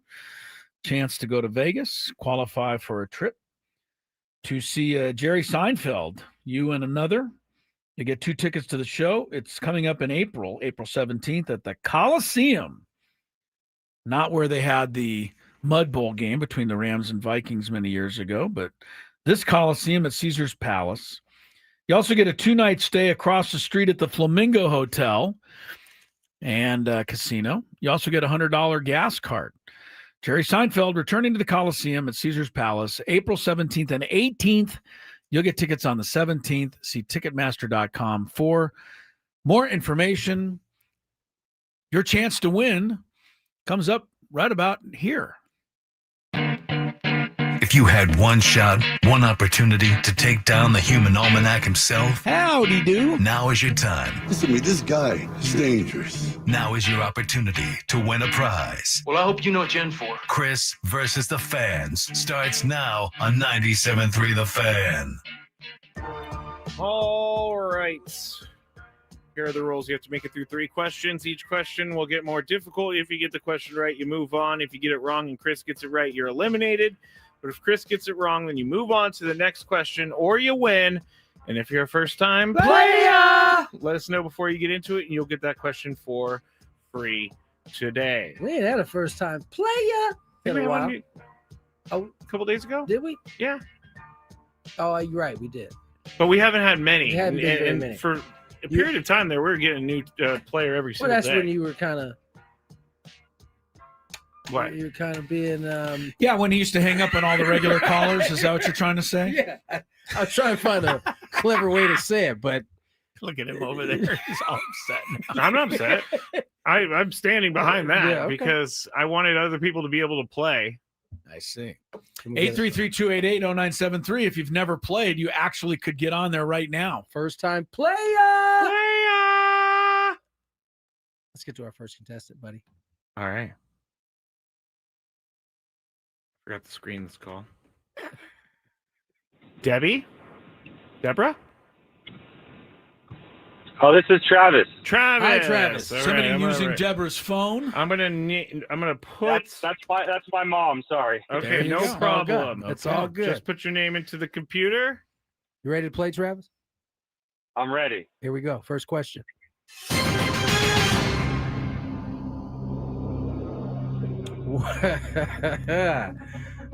These may or may not be sports questions today. Skraby obviously was doing his homework.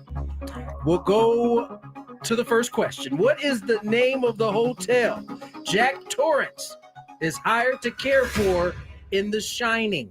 Name of the hotel? Name of the hotel. This is the first question? The Stanley. Stanley. Is this not a first question? It seems to me it's very. It's just right up your alley. Should we ask a new one? I feel like those other ones are easier. Do you think Chris will get it as a question? I think he will. Okay. Well, I don't know. You're saying the name of the hotel as it was named in the show, Yeah, right? yeah. Because there's a Stanley Hotel in Colorado Springs, which I was believed used for that hotel. Oh, I didn't know that. No, so I he think gave that you the the real listener name ought to then. get a little credit for getting that right, even okay, though hold on. you know, that's not the name of the show and the hotel in the movie. But I believe it was that hotel. It's a very famous hotel. Oh, It does look like Trevor was right.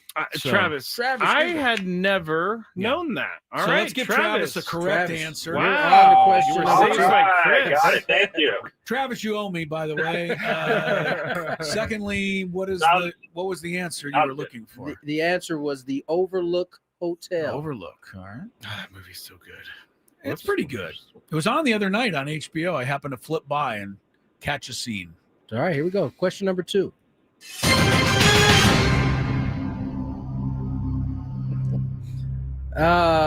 Before Jackson Dart played for Old Miss. What college football team did he play for? I totally forgot that. What? He played somewhere else before Old Miss. What school? Don't worry about it, Travis. I have a 1 in 200 chance of getting this. You know what? I'm going to play it safe and pass. Travis has been listening. If you would have guessed, I would then have a 1 in 199 chance. I've never heard of Jackson Dart anywhere. Georgia. I have no idea. Georgia. Okay. No. It was very close. The answer? The USC Trojans. Mm-hmm. I forgot he was there. He definitely played. He played too. Yes. Don't recall. Travis, you're into the third round. Here we go. What NFL QB rushed for the most yards in a single game in NFL history? This is both playoffs and regular season. Oh, man, I don't know. I'm just going to guess Michael Vick. Michael Vick, not a bad guess.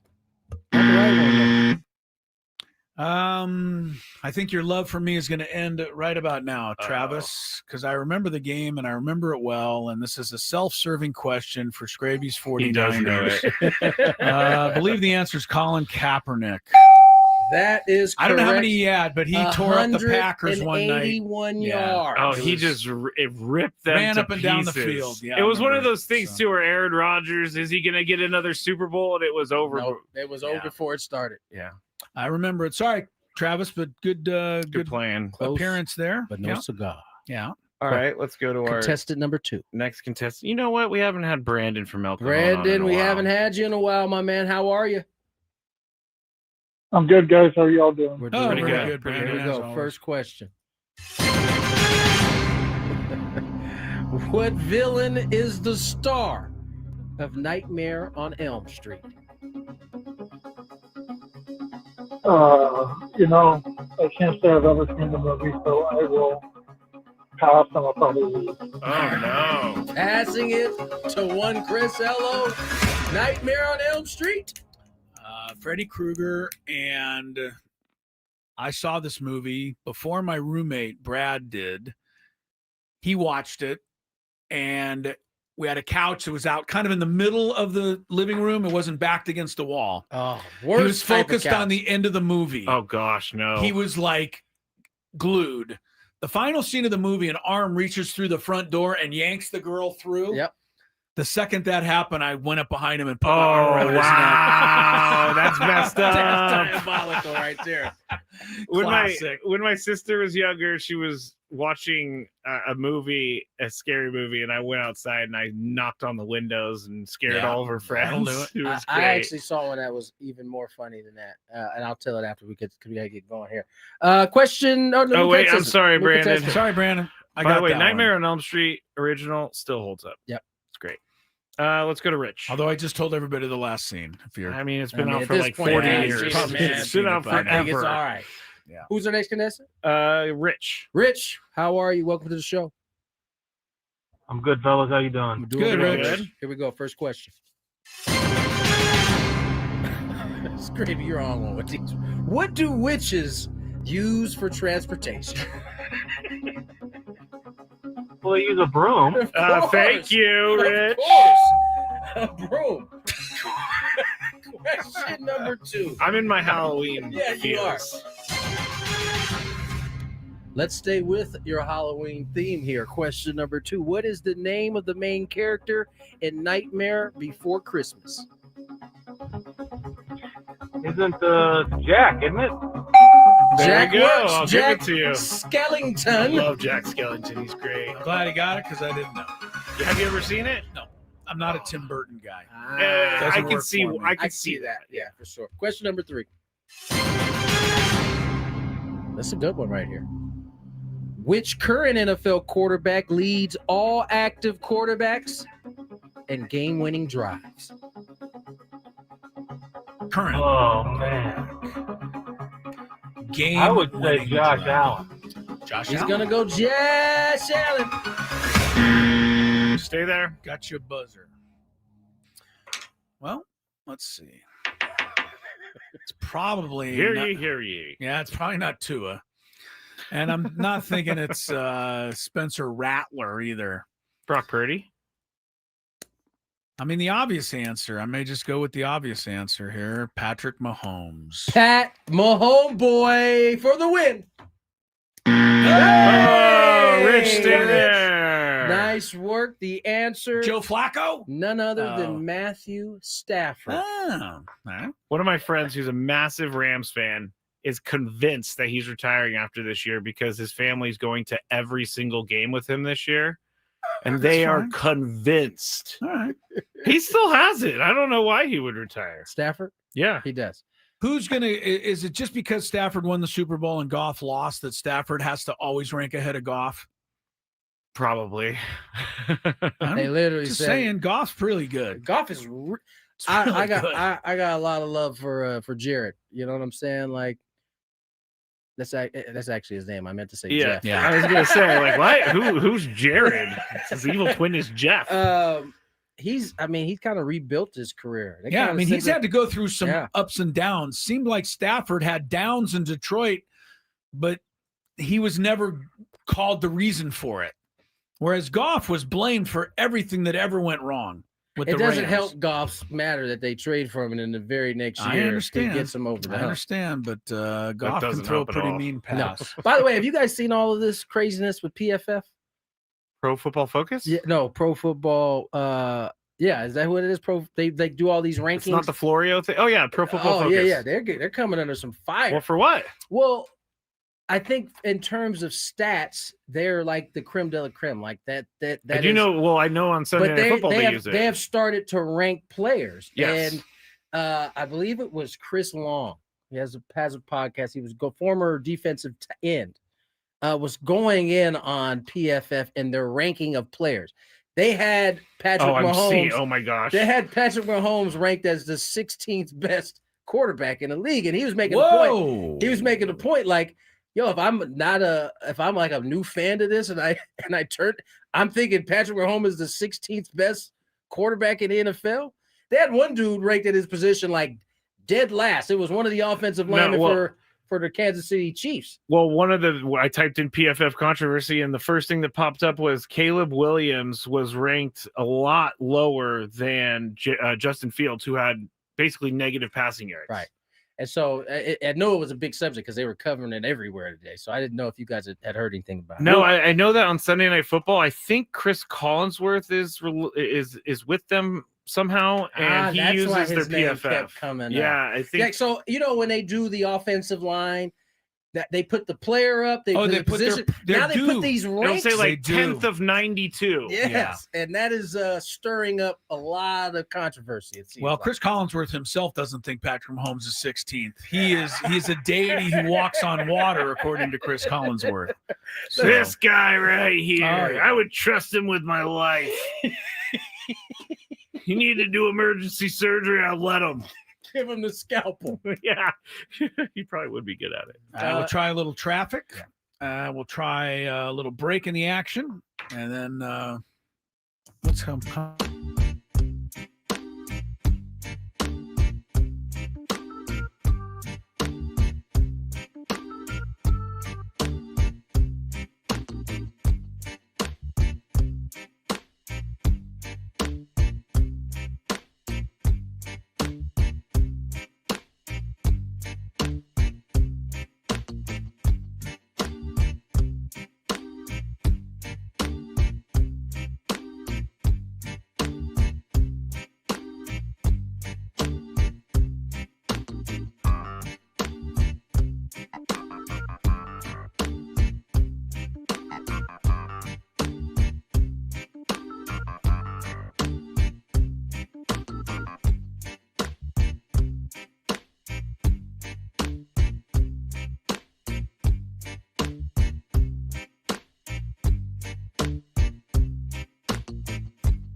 on the clock.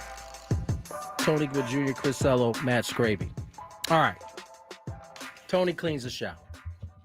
On, I believe it was Monday, we had the outdoor furniture conference. Was that Monday or Tuesday? Might have been Tuesday. That was yesterday. It was yesterday. Was it yesterday? Wow. Yeah, if you missed that one, That would be Tuesday. if you missed that one, yeah, it started raining.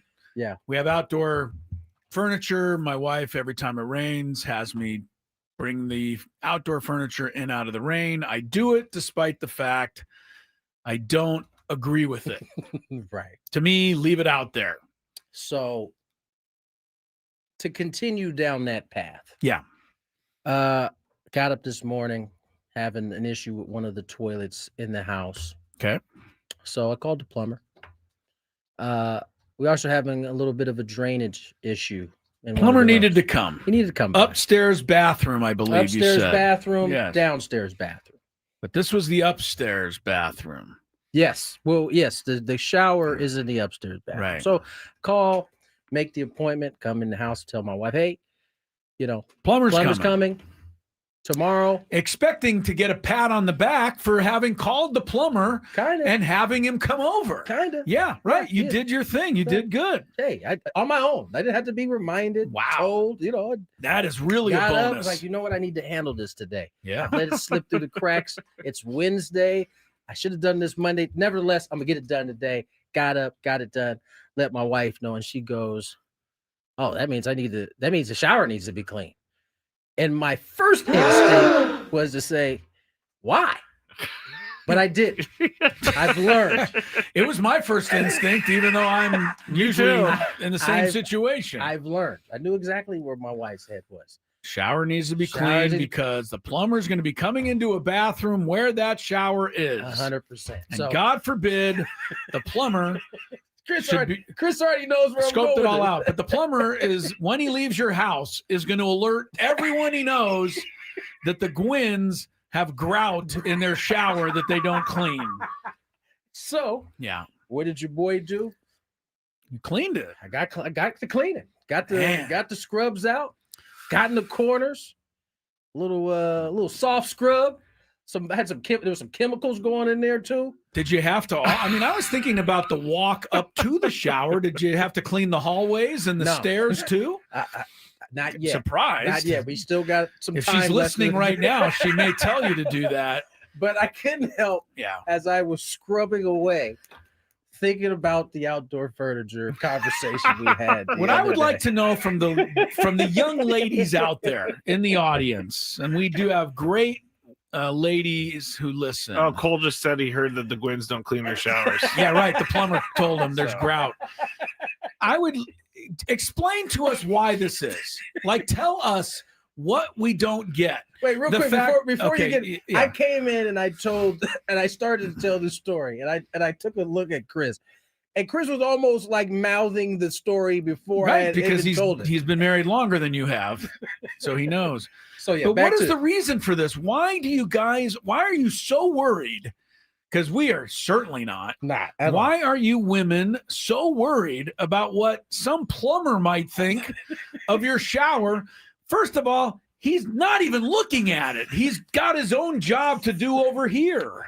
That would be something. They come in and assess the shower. Man, you guys. Can you start fixing the toilet? Yes, after I assess the shower. I don't know that I can actually get this work done. Your shower's got a little too much. Somebody explain to us about what Tony's saying. His wife, my wife does the same. I'm sure almost everyone else's wife, same thing. House, we have to make. I told Skraby, he's been to my place not a handful of times, and every time he comes over, why Skraby's coming over? Yeah, can you go make the bed? I'm going to go up to your bedroom. Skraby's never been upstairs, nor is he likely to be. And I don't need to go in your bedroom. No, of course you don't. I don't want to. But just so you're aware, Skraby, every time you've ever been over, that bed upstairs has been made. So why? Somebody give us a good reason. KG has my thoughts exactly about the plumber. Good God, look at how disgusting that shower is. Now, excuse me while I snake out this monster. Right, yeah, the toilet's fine.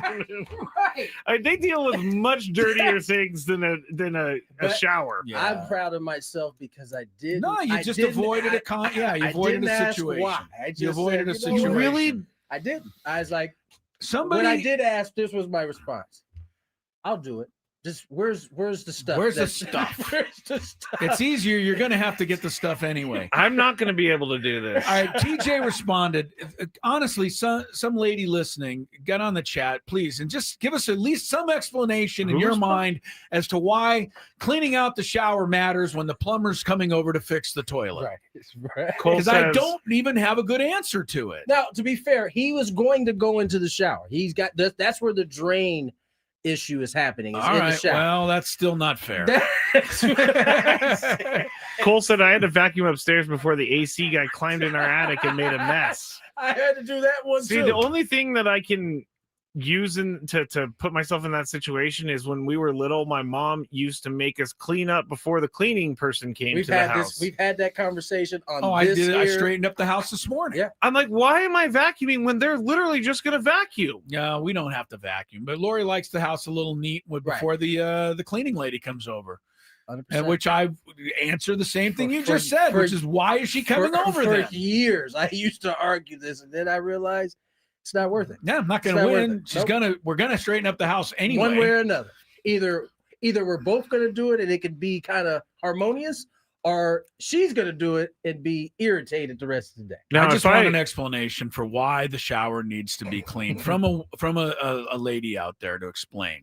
Because we don't get it. Well, K-Laws, I don't believe is a woman, but they have a reasoning. Okay. It's because they're terrified of being judged, and the cleanliness of the home or lack thereof is always reflected back to the woman of the house instead of the man. I have indeed been told those exact words. All right. Which is why I didn't ask why. Oh, K-Laws is a woman. I'm sorry, K-Laws. I did not know. I know that you've been around for a very long time. Thank you, K-Laws. All right, so that's the explanation. Giving us the real. And I've heard that explanation. And I've also heard it, and I don't buy it. Because I have been to, what's her name, this young lady? K-Laws. All right, if I ever went to K-Law's house, she was nice enough to invite us over. I would not be poking around to see if the shower or anything else is dirty.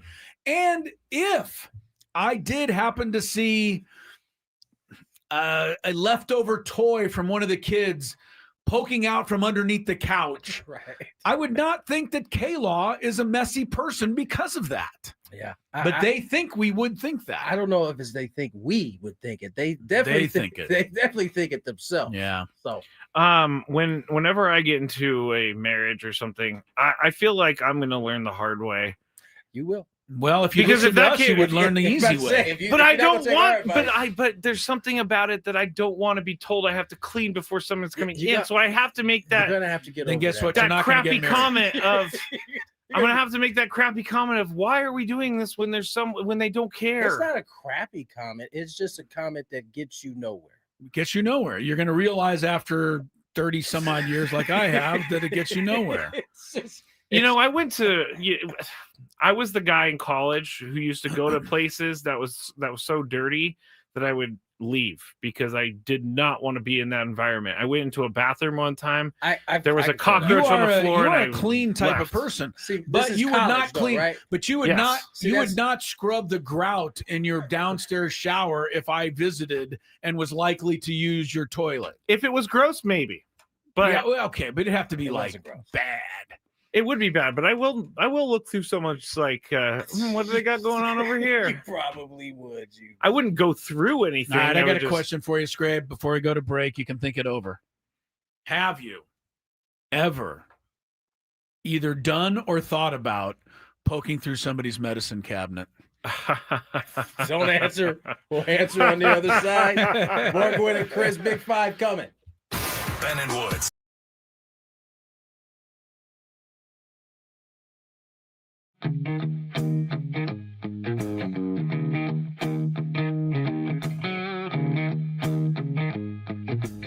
There's Roadrunner. Meet me. He doesn't like me.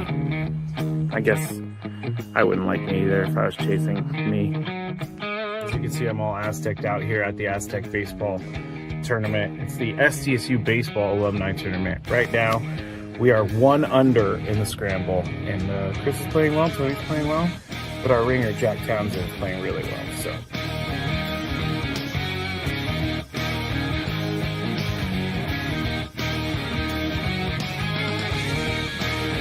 So Chris says that he can't play golf, but this is the second birdie putt he's made for us. This time it was like 20 feet. Thank you very much, Scrape. But once again, you're hitting some very nice shots as well. I'm not usually complimentary to you, but I can't help but be complimentary. Your shot making today. With my what? Your shot making. You've hit some.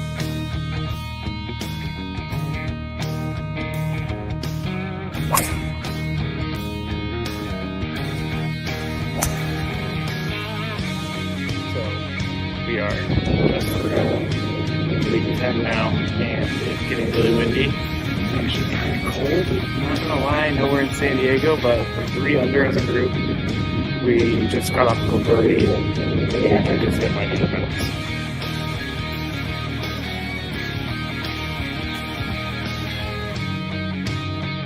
There's a squirrel, but he wants to attack me.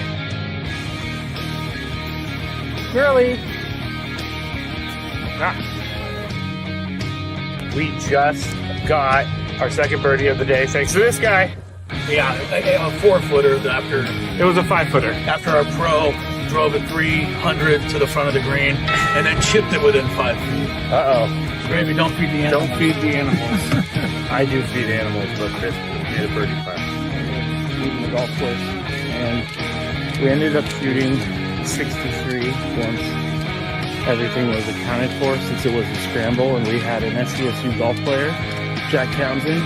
He was with us and he did a lot for us. I think we shot 63 because of him, but we all had a good time.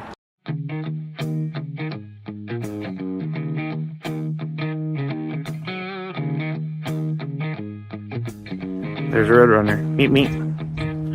He doesn't like me. I guess I wouldn't like me either if I was chasing me. As you can see, I'm all Aztec'd out here at the Aztec Baseball Tournament. It's the SDSU Baseball Alumni Tournament. Right now, we are 1 under in the scramble, and Chris is playing well, Tony's playing well, but our ringer, Jack Townsend, is playing really well, so.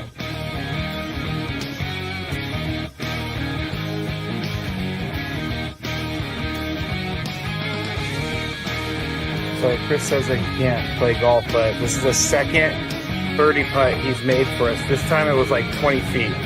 Thank you very much, Scrape. But once again, you're hitting some very nice shots as well. I'm not usually complimentary to you, but I can't help but be complimentary. Your shot making today. With my what? Your shot making. You've hit some.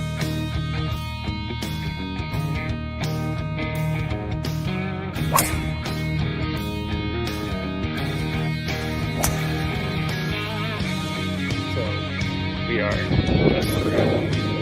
leaving 10 now, and it's getting really windy. It's actually kind of cold. I'm not gonna lie, I know we're in San Diego, but we're 3 under as a group. We just got off the birdie, and I just hit my defense.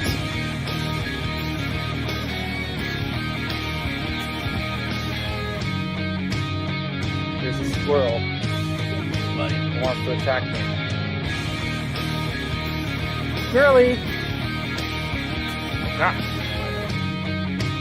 We just got our second birdie of the day thanks to this guy.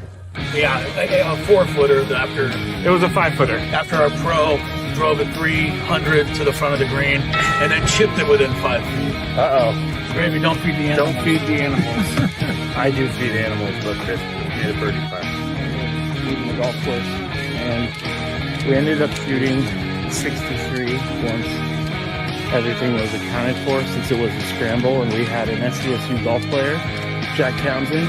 He was with us and he did a lot for us. I think we shot 63 because of him, but we all had a good time.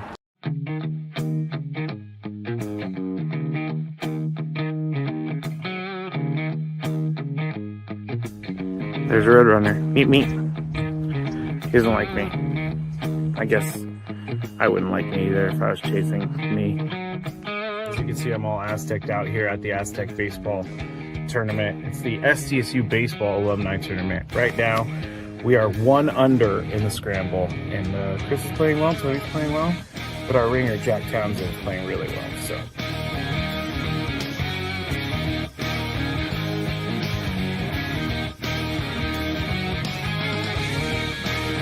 So Chris says that he can't play golf, but this is the second birdie putt he's made for us. This time it was like 20 feet. Thank you very much, Scrape. But once again, you're hitting some very nice shots as well. I'm not usually complimentary to you, but I can't help but be complimentary. Your shot making today. With my what? Your shot. We come back on Gwynn and Chris. Going till 6 o'clock. Skraby Chronicles from there. We got the Big Five, right? Coming up in this segment. Correct. Normally we do. Quick congrats to Fernando. Talk a little bit more about this in the happy hour, but Fernando Tatis Jr. officially named one of the finalists for the Gold Glove this year in right field. No surprise there. He was phenomenal. Pretty hard to not mention him here. I feel comfortable saying he is going to win it. You guys literally just took the number 5 question out of the Big Five. Oh, well. sorry. He's so mad. He was working so well, hard. Just figure another way around it. We didn't. I know what you say. Who's his closest competition? There, that could be your question now. So although the other finalists are Sal Frelick and Corbin Carroll, so there's your answer to that one. He thinks it's so funny too. It was right there. He thinks it's so funny. And you could always ask which Padre got snubbed, because no other Padre is a finalist. I don't really think anybody else got snubbed. Well, I do. We know you do. We'll find Manny out. Machado had too many errors. Find out in a moment with the Big Five once we get to traffic and Skraby writes another question.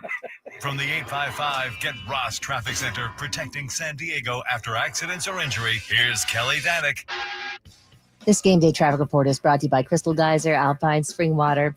Got a few things going on here, guys. Southbound 163 at the 5 connector ramp. We have reports of a crash over to the right shoulder. Several vehicles involved. Also, southbound 5, we had an accident near 28th Street. We still have this accident near the border, though, South 5, Camino de la Plaza. It's all been cleared over to the left shoulder. And on the 78 westbound near Rancho Villa Road in the Ramona area, there's an accident being cleared out of lanes. What makes Crystal Geyser Alpine Spring Water different? They always bottle their Alpine Spring Water less than 1.5 miles from the spring source. And all of their bottles are made with 50% recycled plastic from their own recycling plants. Crystal Geyser, bottled at the spring source. I'm Kelly Danick with Gwynn and Chris, San Diego's #1 sports station, 97.3 The Fan.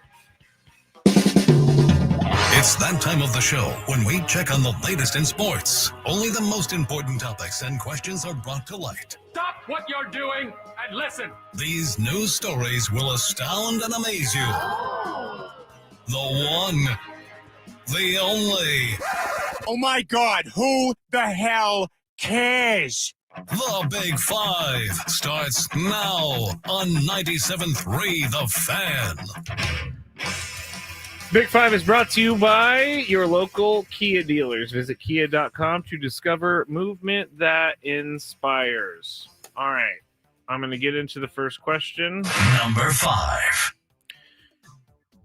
I was going to come up with an annoying question, but I can't do it. I can't do it. He's so bad at this. No, it's fine. I'm over it now. Worse things have happened to me in life, okay? What was that? Worse things have happened to me in life. You want to try to ask me something embarrassing? Is that what you're after? No, nothing embarrassing. Okay. Fernando Tatis Jr., I don't know if you guys heard, but he was one of 3 candidates for the Gold Glove in right field alongside Corbin Carroll. The decision will be rendered and Frelick. announced by Carl Sheffers a couple of weeks. Chris? Yeah. Does he deserve to win the right field Gold Glove? Of course. And then, which Padre got snubbed? Because that's what Chris really wants to answer. Although Sal Frelick may have closed the gap with that crazy play in center field. Yeah, Fernando's going to win it. I don't think there's any argument. And you're going to ask who I think is snubbed, and I think somebody is. And I can't say Manny because that doesn't sound right. I mean, you lead the league in errors. You're not going to get the Gold Glove no matter how brilliant you are. But I think Jose Iglesias is a snub. They do have a utility category.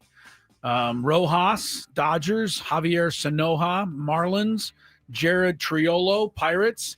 Can't say I've scouted all those guys, but can't say that any of them could possibly be a better fielder than Iglesias. So I'd say that might be a snub. Did he play in I don't know the qualifications. That's for the utility? That's my only thing is maybe he ended up short. Because otherwise, based on those names you gave, He's I mean, incredible. outside of maybe Miggy Rojas, who can pick it, yeah, the other ones are just, they're just guys. Yeah, I mean, most of the guys didn't play. They were injured for the Padres. I mean, Fernando was really Rojas the only one who was in at there. one point too. Yeah, so you got left field was up in the air for a little bit. Xander was hurt. Manny defensively, airs. Defensively, we were a good team defense, right? Yeah. But just not necessarily an individual. We know Iglesias, by the way, Iglesias had 300 at bats. That had enough to qualify. That would seem like it. Yeah. So, anyway, that's my snub. Yes, this is a no-brainer. I started feeling like Fernando had already won it in like July. What, his third? He had already robbed homers. He had thrown a bunch of people out. He just looked. He just looked better. He looked good this year. He did. He looked healthy. He looked healthy this year. Started it in the first one I remember was that Rockies game, right? The second weekend of the year. 2 outs in the 9th inning. That's right. Leaped up against the fence like a spider. Took it away. I think it was from Chris Bryant. Would have been the only hit Chris Bryant got all year, probably, before he got hurt. You know, we saw some good catches out there. Jack Caglione had a really nice catch out there. Oh, that's right. But then he disappeared to AAA after that. All right. Big leagues is tough. Yeah, I guess so. The Dodgers are trying to figure out why rookie reliever Roki Sasaki's fastball velocity dropped 1.5 miles an hour in his relief outing in NLCS Game 1. Monday night was rough for Sasaki as he endured his worst outing coming out of the bullpen. He had a 2-run lead going into the bottom of the 9th, and he allowed a double, 2 walks, and a sac fly. Then was given to Blake Trinan to close things out. Dave Roberts spoke on the shift in velocity he saw from Roki Sasaki. He said, "We've identified that. I don't know the answer. We'll see how today goes, but it's one of those things that we're still in sort of uncharted territory with him. We're still gathering information, and he's doing everything he can to stay ready and be productive, blah, blah, blah, blah, blah," end quote. Tony, how worried should the Dodgers be about his velocity issues? Worried is this something they're going to deal with all the time? I think they should be worried for the time being that it's happening right now. It's they're a couple wins away from a World Series. Sure, you'd like to have that arm. So, and from that standpoint, yes. Long term, I doubt it. Dude, I mean, he's went from being a starter to you ask him to throw out of the bullpen, which I'm almost positive he hadn't done a ton of, especially at the big league level. In the playoffs. And listen, you can intensity your way through maybe a couple of them, but at some point, your body starts to feel that. And so maybe he's just reacting to the kind of attrition he's taken on after really not doing much of anything for most of the season. They need to work on him in his cry face because it happens quite often. He has, first of all, my wife pointed this out. He has immaculate skin. So whenever he, I'm sure she did, Tony. Whenever he makes a face, you can see it. Like he has nothing blocking your sights at all. He does look like he's about to cry a lot of times. He does. Chris, how worried do you think the Dodgers should be over this velocity drop? 0. The reason I say that is, first of all, it wasn't his best outing. But exactly 1 ball was hit. Right. It was not a good outing due to him really not throwing strikes. Yes, he didn't throw strikes. I mean, the guy hit a double over the center fielder's head. It's the only hit I remember in that inning. Secondly, isn't it just natural? I mean, yes. I would think Usain Bolt's not a good example because he didn't run long enough distance. But I would think even a world-class miler comes up a couple seconds short once in a while in a training run. You just feel different every day, don't you? 100%. So this seems pretty normal to me. I don't think there's much really to worry about. I don't know. All right. Well, he asked every team to fix his fastball when he was interviewing. And it's been they fixed. fixed it. He's throwing like 100. Yeah. Not anymore. I'm sorry. He's throwing 98.5. Thank you. Sorry. Thank you. Number 3. This is not a question for me, guys. I'm already putting Rashee Rice into my fantasy football lineup, but this is for everybody else with Rashee Rice. It's been written that the Chiefs are not going to be easing him back into action. He's going to be allocating, this is the quote, they will be allocating a heavy workload for him as soon as possible. Rice has been in the building for weeks, had an excellent training camp, and is in peak physical shape. A team source says Rice will be full bore this week as he gets back onto the practice field, end quote. Chris, would you immediately start Rashee Rice this weekend or give it a game? In fantasy football. If I was his fantasy owner? Yes. Question does not apply to me. I absolutely refuse to own somebody with the moral character of Rashee Rice. And I think anyone who does own him in fantasy football should check themselves in the mirror. He's talking to me. He's talking to me. He's talking to me. He's talking to me. I just replaced my wide receiver with Rashee Rice, and I'm fine with it. Although I will say my wife, of all people, last week started Kareem Hunt because she needed somebody. Yeah. So, she's got to, y'all ain't going to have a team if y'all going by these rules. Well, that's true, too. That's true, too. Tony, would you put Rashee Rice in your lineup, fantasy football, this weekend? Yeah. Yeah? Yeah. Playing the Raiders. Yes. And Patrick Mahomes has finally, turned it around Give for me the some season. points. All Give right. me some points. Okay. Number 2. Former New York Jets center Nick Mangold announced on Tuesday that he is in need of a kidney transplant and asked the New York Jets and Ohio State communities for help in finding him a donor. He was diagnosed in 2006 with a genetic defect that has led to chronic kidney disease. Quote, after a rough summer, I'm undergoing dialysis as we look for a kidney transplant. I always knew this day would come, but I thought I would have more time. So very sad story. I don't want to ask the question I really want to ask, which is it weird to ask fans for a kidney? But he's just trying to live, so I understand that. Tony, would you donate your kidney to a random person? It happens. I mean, it would depend. I think the answer is no right now because of my children. What if they need it? If I was maybe solo, and I didn't have responsibilities, I would think differently about this. But so basically, you're in my situation with no kids, putting the heat. No, on but me. you got but you got a wife though. I'm saying if I was basically, it's me. Yeah, basically. Yeah. And no, the answer is no. No one wants my kidney to begin with. I've done too much damage Your to kidney it. might be a little exceptional. Well, first of all, it has to be a perfect match. Right. So It does. Your I wife mean, probably doesn't really enter into it.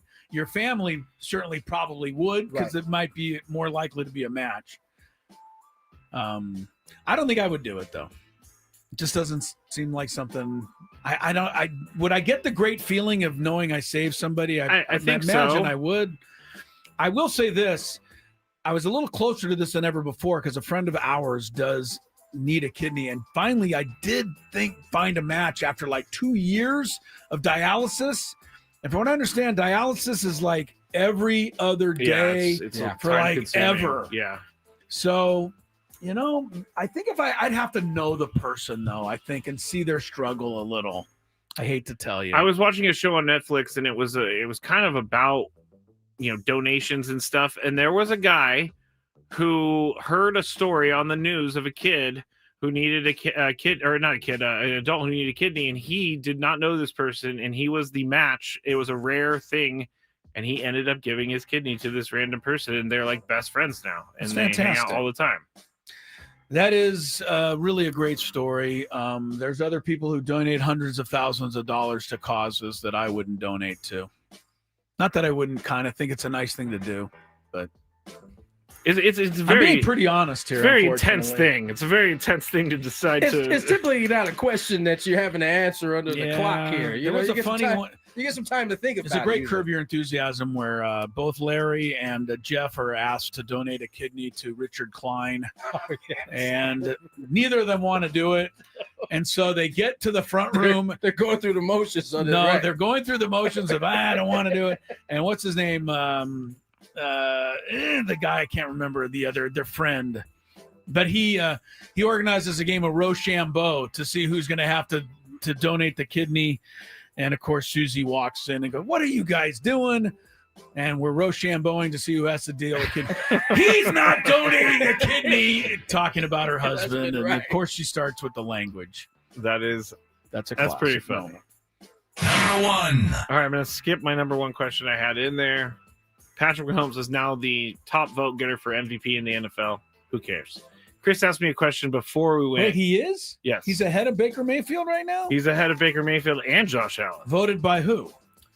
I mean, Bet for what? MGM odds. Oh, the odds. Oh, Okay, well, I that's get different. that. Yeah, no, it's I not get like that. it's not like. No, I get that because he's Patrick Mahomes. Okay, I get that. And you can get some good odds on him right now. My question is, Chris asked before we went to break, have I ever looked through someone's medicine cabinet? Yes. And Yes, when I've been yes, in their I bathroom, did. so I'm going to turn around to you guys in a second, but I'll answer first. And this is a very honest answer. Ever since I stopped drinking December 5th, 2016, ever since then, I have not gone through anybody's cabinet. That means before. But I then will you not did. lie. I used to go and look through people's cabinet to see if there's anything that I could sneak from their Get high cabinet. on. Yeah, basically. It's not good. I'm not proud of it, but it did happen, and I don't do it Your anymore. addiction caused it in a lot. My of ways. addiction It did, wasn't and you, I right. knew some of the friends that had some stuff, and so I'd be like, "Hey, Did give me anybody that." ever ask you? Hey. Well, because I wasn't happened to taking go full through? bottles or anything. I Oh, was you taking just like snuck 1 or 2 pills. pills. Well, what a good You were guy you are. sneaky. What a nice And guy I've you been like, are. "Dang it! Why didn't I steal the entire bottle?" What a pleasant. Now I gotta make my way back over to their house and I gotta act go like with I another care about lie, them. right. What a pleasant criminal you were. What do you think? What a pleasant criminal you were. Only going to take a couple. I Cri- could or- take the whole bottle, but I'm not going to. No, I've never. You've never done that? No. I can barely even open my own medicine cabinet, so no, I'm not. You done can barely open. You know your what I own? mean? I don't even know what's in our own medicine cabinet up there, unless I'm sent to grab a Tylenol, which is actually quite often. Really? Enough. All right. Yeah. No, I've never done that. It's pretty terrible. I'll tell you one thing. I shouldn't admit this on the radio. I'd be an easy person to steal from in the sense that I don't protect against being stolen from. Hey, I almost want to dump that just Yeah, for I your know. own safety. You're I a know. perfect person to steal Yeah. from. he said. Hey, you guys know that if you want to steal something, come to my house. Basically what he said. No, I mean it's locked. I locked the door, but I don't go beyond all of that stuff. I Yeah. just never stole stuff. I always feel people that are locking every single thing are people that are Stealers capable in of recovery. stealing, and they're like, and I'm like, why are you locking that up? Well, I'd steal it if it was available. Yeah, That type most of of the thing. reason I do things is because I know that I've known people to do things in the past, like lock everything. Yeah, I trust too many people on that. I and mean, that's I had a probably guy- not smart. I get it. And this is nothing I ever did, but I remember in rehab, there was a guy telling a story about how he used to go through people's mail to find their checks. Like, people get crazy when they want their drugs and alcohol. I mean, Lori sends me to work to use the shredder for all of our bills and stuff. I And I'm thought you like, were going to say bathroom. no, the shredder. And I'm like, why are we even shred? Is really somebody going to look through Yes. our trash? And you say yes. So Identity theft is a massive thing, and it's a huge problem. All right, when we get back, more on Mike Shildt and the rest of the news of the day on 97.3 San The Fan. Diego's my city.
Tony Gwynn Jr., Chris Ello, Matt Skraby. News of the day. How should we put this? Mike Shildt and staff not seeing eye to eye. Maybe last year, according to 20 sources. that's Probably a little better than a maybe, but yeah. You know what? Someone texted me that we didn't talk about earlier about this article is that the sources, there's no quotes from the sources. Normally there are not. Well, that's no, but I've heard anonymous source said, quote, there was no sources. Let me go look through there. Chris, can you fix your camera, please? I do know Goodness, my that camera. There have been quotes in past articles that Kevin has written like this. But he also said most of the people spoke on condition of anonymity. Yes. Because they were not authorized to speak on said situation. And so probably for that reason, there's no quotes. But he certainly. Yeah, I would find it hard to believe that Kevin was at the house just kind of coming up with this on his own. I also don't think there's too many coaches or personnel that want to be the one that sounds like they Ratatouille. He was yelling at me. That they're Ratatouille on that. Right. Yeah. Yeah. I mean, that's not a good look. It's not. It's not. So there you go. It's yeah. No. It's a very interesting situation. How much does this help? Help what? Padres. Help nobody. It doesn't help anyone. It doesn't do. Does it help them get better in any way? But at the same time, that's not Kevin's job. His job is to report. I'm not. Let's put this. This isn't a conversation about Kevin writing these stories. All right. I'm just saying, moving forward, how can this? Oh, it doesn't mean anything. Can this help? No, it doesn't mean anything. And as I think of, pretty deeply diagnosed here. It's something that, Mike Shildt, I think himself, you can almost tell in his commentary, would like to have done better. But at the same time, it's part of the necessary world of that professional sports is in. I think I don't think there's too many head NFL coaches that don't duck their head in once in a while and go, can we please get the quarterback protected in here? Type of thing. 100%. I mean, it's just part of what the game. This is what happens a lot. I don't know that there is any perfect kind of relationship between coach or head coach, as assistant coaches or coaches under them. It's kind of a work in progress the entire time. I think it is. I think this is normal. By the way, this is only a 2-year relationship, right? In terms of how this goes on. It was, and it got to the point, apparently, as we've kind of surmised in terms of Mike Shildt, that he had grown weary of not only the regular kind of demands that come with it, but also you have to assume some of this as well. He said he was aware of some of the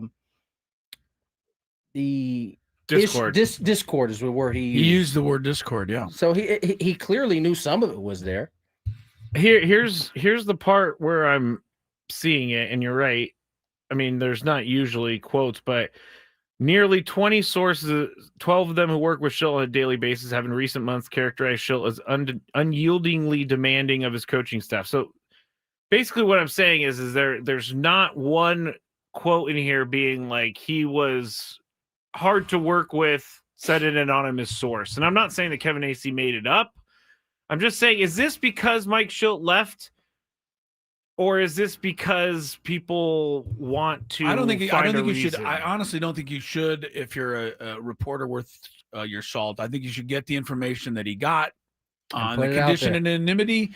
But I don't think you should be quoting anybody anonymously. I think that's a cheap shot on both sides, because then the person's saying something without having to stand behind it. And I think, without quotes, the point is made that some people didn't like the way Mike Shildt dealt with them. As an adjective, not giving way to pressure, hard or solid, of a person or their behavior, unlikely to be swayed, resolute is the definition of unyielding. Okay, well, that goes along with some of the reports that maybe he wasn't as open to criticism from other coaches, which I do think is an issue. I do. You have to be. I don't know that it's criticism from other coaches. Maybe other ideas. Yeah. Okay. Yeah. They were trying to do it a different way, maybe, and he didn't want to relent on how he thought the team should be built and run, which I don't think is necessarily good quality because you brought those people in there for a reason. It may not be a good quality, but at the end of the day, who is the manager? You know, who it has to be, or at least it has always been. At the end of the day, when you empower your manager, it's going to fall at his feet anyway. So I don't know. Yeah, true. I mean, they're the ones to answer. That doesn't, to me, excuse what it seems like was felt as disrespect on the coach's side of things. But ultimately, that's kind of his job at the end of the day. They did give him the managerial He's spot. responsible for everything that happens there. And if you're going to help him, I think you have to expect some of this, that he's going to be demanding. But I don't think you have to accept all of it. Right. And it sounds like they didn't. And the word is out. And Mike Shildt has acknowledged that it happened. And he's acknowledged that he probably could have done better. And that there was some discord. And that is one of the things that eats at him when he sits back and looks at the job he had. And the eating at him has to do with the fact that he couldn't please people, because that is something that he really wanted to accomplish. He said at the end of the article, never say never in terms of managing, but that's not, you could just read in between the lines that if he gets back into baseball, it won't be from that spot. And it may be because he doesn't feel like he should change from that spot. And so therefore, if he can't, make, as he said, everybody happy, he'll just do something else that doesn't require that. The game's not going to change for him, so he needed to remove himself from the game. That's what it seemed. That's what the conclusion that he came to is that it wasn't. I take from this that he wasn't going to change what he thought were the ideal expectations from his standpoint. And so if that's going to be the case, he seemed like he was ready to walk away. It didn't seem like it. He walked away from $4 million, by the way. But the Padres either that or they fired him and they sent him $4 million secretly. They give him a bunch of pennies or something, so no one knew. Depends on who you want to listen to. I get people that send me tweets from reporters, and it's like, well, why didn't you guys talk about this? Have we not talked about anything today? No, it's more of other people saying that they know from people that he was actually fired. Nobody knows. Nobody knows. No one. The proof that he wasn't fired. I don't care who's telling you that either. No one actually knows. The proof to me that he wasn't fired is because he turned down $4 million. I mean, that was Kevin's words. He said he walked away from. No one has the exact number, but from people he's talked to, $4 million. At least they said $4 million. So no, he didn't. He was fired. Read my tweet. I have nothing to support it. You know what's sad, Chris, is your tweet with nothing to support it is going to be the more popular tweet than you telling the truth. Yeah. Well, that's why. Yeah. Oh, no question. What do you think? Who do you think the candidates are? Oh, I have a list. I mean, we got all the names right now: AJ Ellis, Brian Esposito, Mark Loretta, Ruben Niebla, Scott Service, external options, Rocco Baldelli, Ryan Flaherty is one I've heard come up a couple times. So that's according to the article, or was it Jeff Sanders? It was Jeff Sanders, yeah. According to Jeff Sanders, an AJ Preller favorite. Yes, he did say that. Albert Pujols and David Ross. Plus, I just saw Albert Pujols' name. The Orioles are very interested to Albert Pujols. Yes, but you know what? If somebody says to somebody in an aside over the next 3 weeks, yeah, we'd be interested in Albert Pujols, put it in a headline. 100%. The Orioles are interested in Albert Pujols. Of course they are. Yes. Everybody, Padres are interested in him too, but they, doesn't mean they have to talk to him. And then it'll be his name has been connected with the Oriole job. I've also seen earlier today, the Athletic put out an article saying that the Padres gave permission to the Twins to interview someone on their coaching staff. The shredder, Nick Punto. I heard it was Piranha. Piranha. It says former Piranha. His nickname. Well, that might have been another. He's been in the league for a long time, so he might have had multiple. He was definitely the shredder when they were ripping off jerseys. That's how the whole thing started. Walk-off win. You come in and they just rip off your uni. I'm sure the clubbies hate it because they got to get all those buttons off the field, all that. But yeah. Well, and Mike Shildt yelling. Take my shirt off. And Mike Shildt yelling at the club. He's hurry up and get those buttons off the field. Yeah, before I come out there and I do it better than you did. And then bring them all back to my office. And then you're gonna have to sew them back on in front of me. In terms of Nick, good baseball guy. Love that guy. Well, if someone else wants to interview him, shouldn't the Padres interview him just to see what he's got? He's already in the system. They should interview everybody they can possibly interview. Then go from there. I don't have I don't know how anybody could have a leader in the pack of who. Oh, yeah. Padres have gone a number of different ways. It seems like every one of these managerial hires. Bob Melvin was completely out of the blue. Mike Right? Shildt was a little bit more predictable. Jace Tingler out of the blue. So like, I don't know that you can just. I mean, Mike Shildt was probably the one closest to obvious, but it wasn't like it was a guarantee. That was a long time in the making. So I don't know how anybody could say, "Oh, this guy is the favorite to win get this job." I don't know who that is. Just everybody brace yourself out there. Yeah. If you thought there was some questionable reporting as to whether or not Mike Shildt was fired or retired, they haven't even scratched the surface of the bad reporting you're going to get over the next month. Who's going to be who's going to be the new manager? Oh, they're going to toss Chum into the water every time. Let's get to break. Where are we going next? Oh, I have something. What do you have so I can tease it? We have the Gold Glove nominees that we have not talked about. Well, we talked about one of them. Yeah, we've talked about Fernando. Yeah, all of them because Big Dumper not in there. Got the platinum glove last year. He didn't. Did he get it last year? Yeah, he and Terang. He fell off this year apparently. Apparently, he's too busy hitting 60 home runs, and that's why he's not going to win MVP. Let's get to break. More Gwynn and Chris on the other side.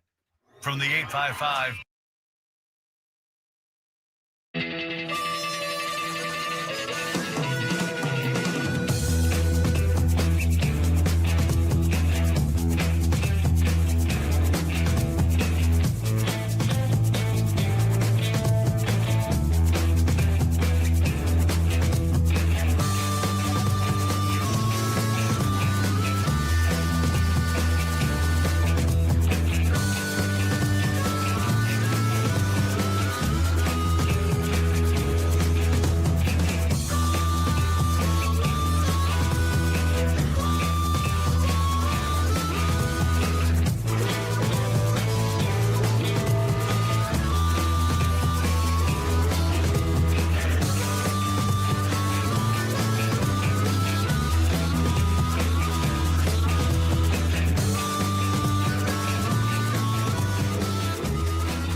Chris, Ello. Yeah, we're here in Cooperstown for 97.3 The Fan. So excited, the induction weekend for the great Trevor Hoffman. What a class he's going in with, too. Let's take a look. Of course, Alan Trammell from Kearney High School in San Diego. And then, of course, the Detroit Tigers, great shortstop.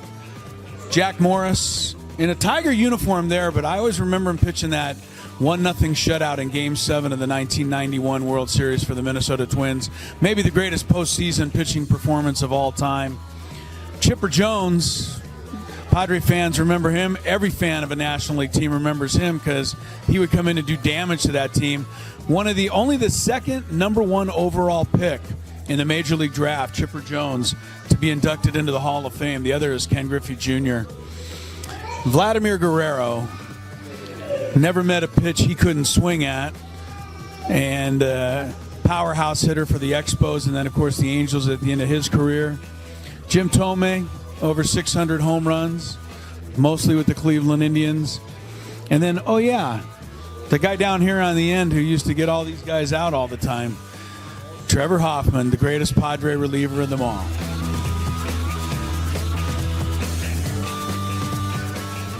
Two of the greatest outfielders in the history of baseball. Of course, you've got Babe Ruth right here. Ted Williams right over there. I was wondering who the third outfielder would be. And then, of course, it hit me. Tony would be upset if I didn't say that the third outfielder, who will someday probably be displayed right here between these two guys, is obviously Mike Trout.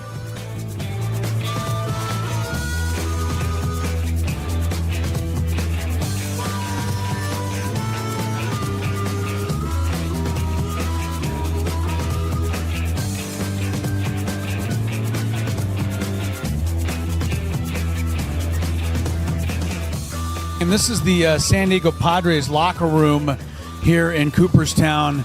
Obviously, a couple of jerseys there and hats, gloves, all-star stuff. I think the most interesting thing in this entire display, though, especially this weekend, is a picture in the top corner of Angus Young. He's the guitarist for AC/DC, wearing a Trevor Hoffman uniform, obviously playing Hell's Bells. I know that Trevor went to many AC/DC concerts and was honored by sitting in the front row to watch AC/DC play Hell's Bells in his honor. But there's a picture of Angus Young playing Hell's Bells for Trevor Hoffman, wearing the 51 jersey right there.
Chris Ello, yeah, we're here in Cooperstown for 97.3 The Fan. So excited, the induction weekend for the great Trevor Hoffman. What a class he's going in with, too. Let's take a look. Of course, Alan Trammell from Kearney High School in San Diego. And then, of course, the Detroit Tigers' great shortstop, Jack Morris, in a Tiger uniform there, but I always remember him pitching that 1-0 shutout in Game 7 of the 1991 World Series for the Minnesota Twins.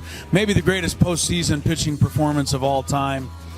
Chipper Jones, Padre fans remember him. Every fan of a National League team remembers him because he would come in and do damage to that team. Only the second #1 overall pick in the Major League Draft, Chipper Jones, to be inducted into the Hall of Fame. The other is Ken Griffey Jr. Vladimir Guerrero, never met a pitch he couldn't swing at, and powerhouse hitter for the Expos, and then, of course, the Angels at the end of his career. Jim Thome, over 600 home runs, mostly with the Cleveland Indians. And then, oh, yeah, the guy down here on the end who used to get all these guys out all the time, Trevor Hoffman, the greatest Padre reliever of them all.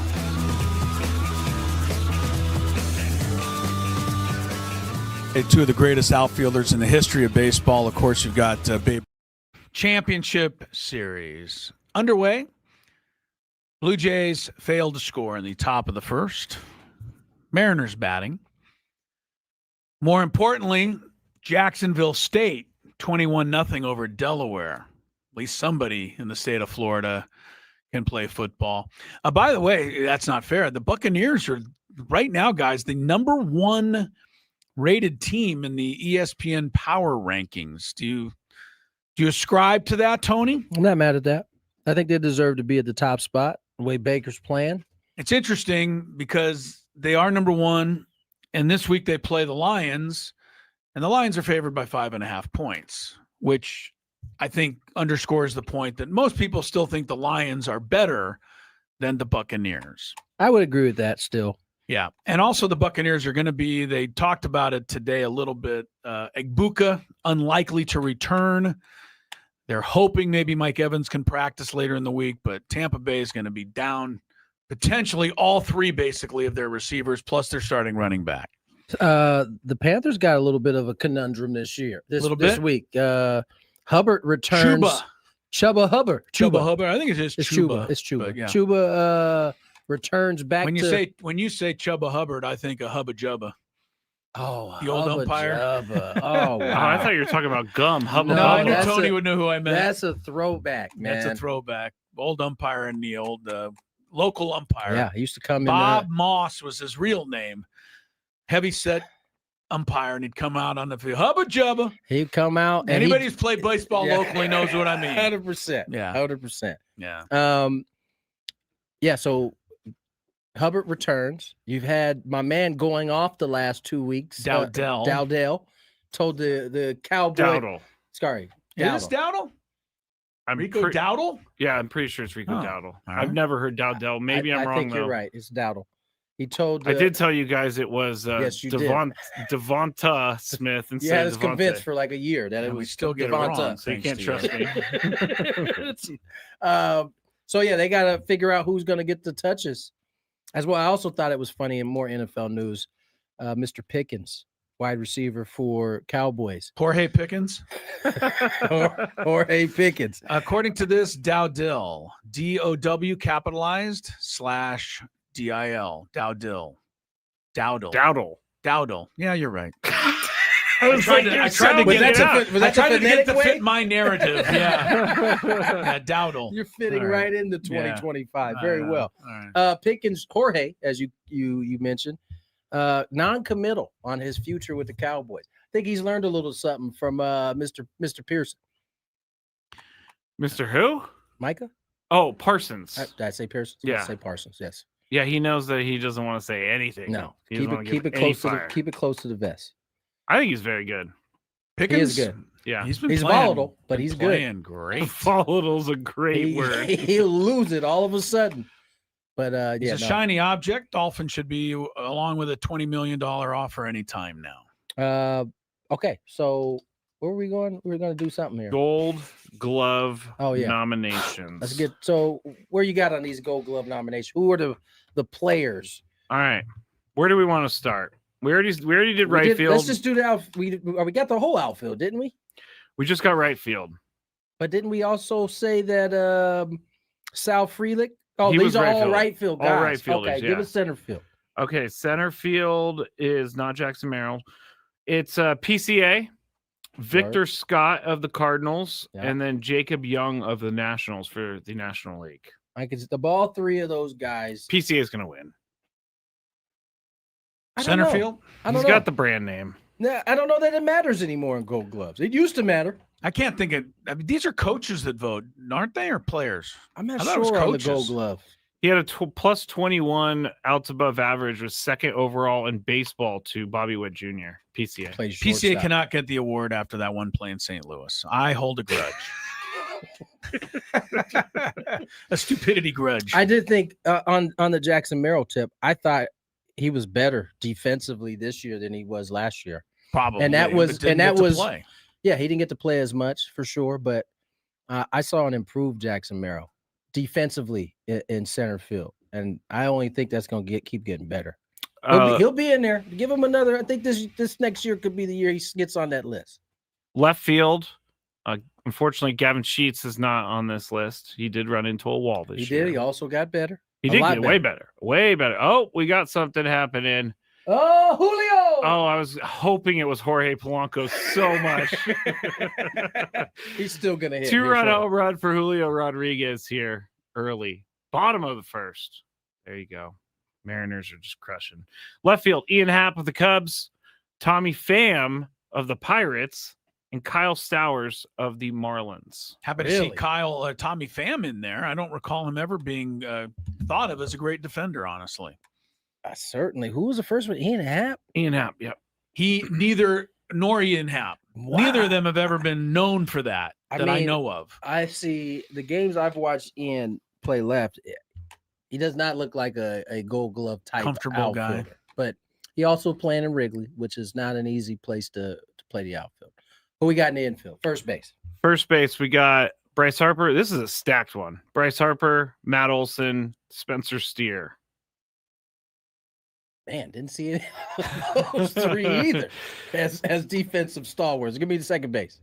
Xavier Edwards of the Marlins. Yep, he can play. Former Padre. Nico Horner. He can play. Of the Cubs, and then Bryce Turang of the Brewers. It's probably the favorite. He was the Platinum Gold winner last year. Nico's a good infielder as well. Shortstop. Nick Allen of the Braves, I believe local guy. Local Francis Parker. Ah. Mookie. Wow. Mason Wynn. Mason's really good. Good for Mookie, though, to get to that How about recognition. That, I mean, I think bad for us, but good for Mookie. I mean, just think about, we talked about it a little bit last year and it didn't go as well, but this guy moves from, most time they move you from the infield to the outfield. They moved him from the outfield to the infield, and he is, in his second year there, is going to have a chance to win a Gold Glove. Third base is Ke'Bryan Hayes of the Pirates and the Reds, Ryan McMahon of the Rocks, and then Matt Shaw of the Cubs. Catcher. Hang on a second. I mean, come on. How can you just go past this? I mean, Manny made the most. Manny had a bunch of air. I knew. He tried to slide the catcher real fast. I don't know that it's so much about It doesn't matter how Manny. many errors he made. It does, and I know he's not going to win the award. But you're sliding past us like Matt Shaw. You would trust him with a ground ball over Manny Machado, and I never said anything. I don't think anybody really truly would. I think that's the thing that kind of caught me. You said Ke'Bryan Hayes has been there before, so I get that. So is McMahon, even though he's not in the league. He's in the American now. I don't know. It just bothers me. Shaw, huh?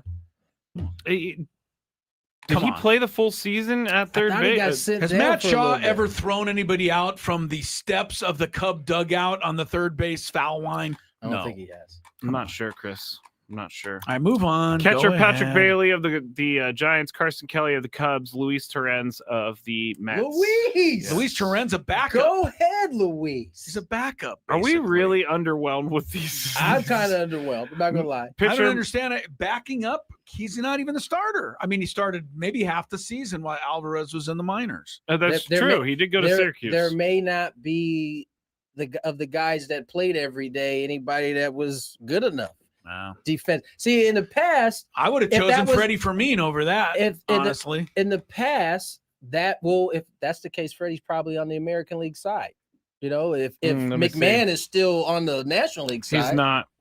So he just wasn't good enough. Who are the catchers in the American League? Catchers in the American League: Dylan Dingler, my favorite from the Tigers; Alejandro Kirk, Tijuana, and then Carlos Narvaez. Yes, Narvaez. Yes. Easy for you to say. All right, I'm just going to go through these quick. First base in the American League, Ty France. Aztec for life. It'd be nice to see him on the field just once. You know what's kind of funny is that the Jays. Blue Jays have two first basemen that are up for it because Ty got traded from the Twins to the Blue Jays. Vlad Jr. is also in the first baseman. Oh, and that's why Ty's not playing. I don't know where he's going to play, bro. Carlos Santana is with the Guardians. Second base, Andres Jimenez. He's good. Jimenez. Luis Rengifo. He's good. Marcus Simeon. Correct me if I'm wrong, but Jimenez is playing shortstop in the playoffs because Bichette is out. No, Jimenez is with Toronto. No, he's with Toronto. Wow, I forgot he's not with Guardians anymore. That's right. Shortstop of the American League, Corey Seager, Taylor Walls, Bobby Witt Jr. And Bobby was winning that. Third base, Ernie Clement, Michael Garcia, Jose Ramirez. Left field, Stephen Kwan, Wyatt Langford, Tyler Soderstrom. Center field, Kyle Isbell, Cedon Rafaela, Julio Rodriguez. Right field, Wilyer Abreu, who I believe won the Platinum Glove last year. No, it was Cal Raleigh. Oh, they only give one, but he won the Gold Glove last year. Yeah. Is it Adelise Garcia? I always get his first name wrong. Cam Smith, and then pitcher Jacob DeGrom, Max Fried. You got me tripping now. Is it Adelise or Adalis? It's Adalis, right? Adelise. Luis Severino. I'm just gonna keep going. Dowdell. Ernie Clement. Ernie Clement was up for the third base, and he's up for the utility position. Plus Mauricio Dubon and Daniel. Wasn't that Hassan a couple years ago? Shortstop. Oh and yeah, utility. Daniel Schneeman, who I believe is from around here. Another local guy, Bonita Vista.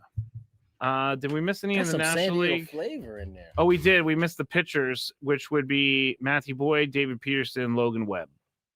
Good news from ESPN. Arizona State pregame, postgame analyst Sam Levitt probable for Saturday night Oh, good. at the quarterback position. How could Wait, we? what is happening? Sam Levitt is the name of the quarterback at Arizona State. He's probable for wait, Saturday what? night's game. And Sam said that he would get a jersey, but it's spelled different than his last name, so he doesn't want to anymore. I can see that. All right, that's it. Too bad there's not like 50 more of those Gold Glove candidates to read off. I was really starting to enjoy that. Is it me? No, it's you. I don't know. It's you. Huh? It's you. Oh. What is Coming up happening? next. What is happening? We finish up a rip roaring show on Gwynn and Chris.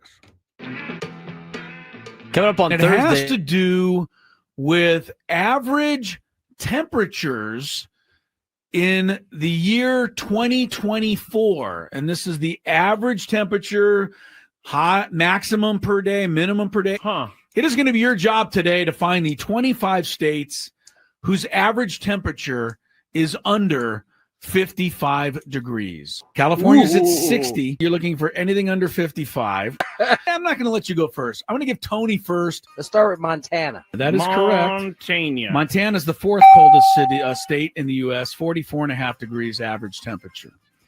All right, Skraby, that leaves a really obvious one for you.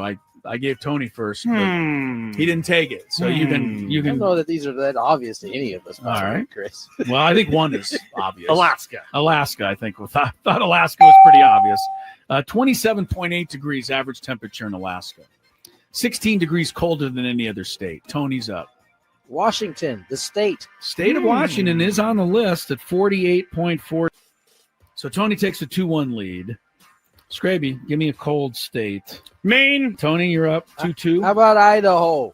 Idaho's pretty cold. Cold enough at 45.5, seventh coldest in the U.S.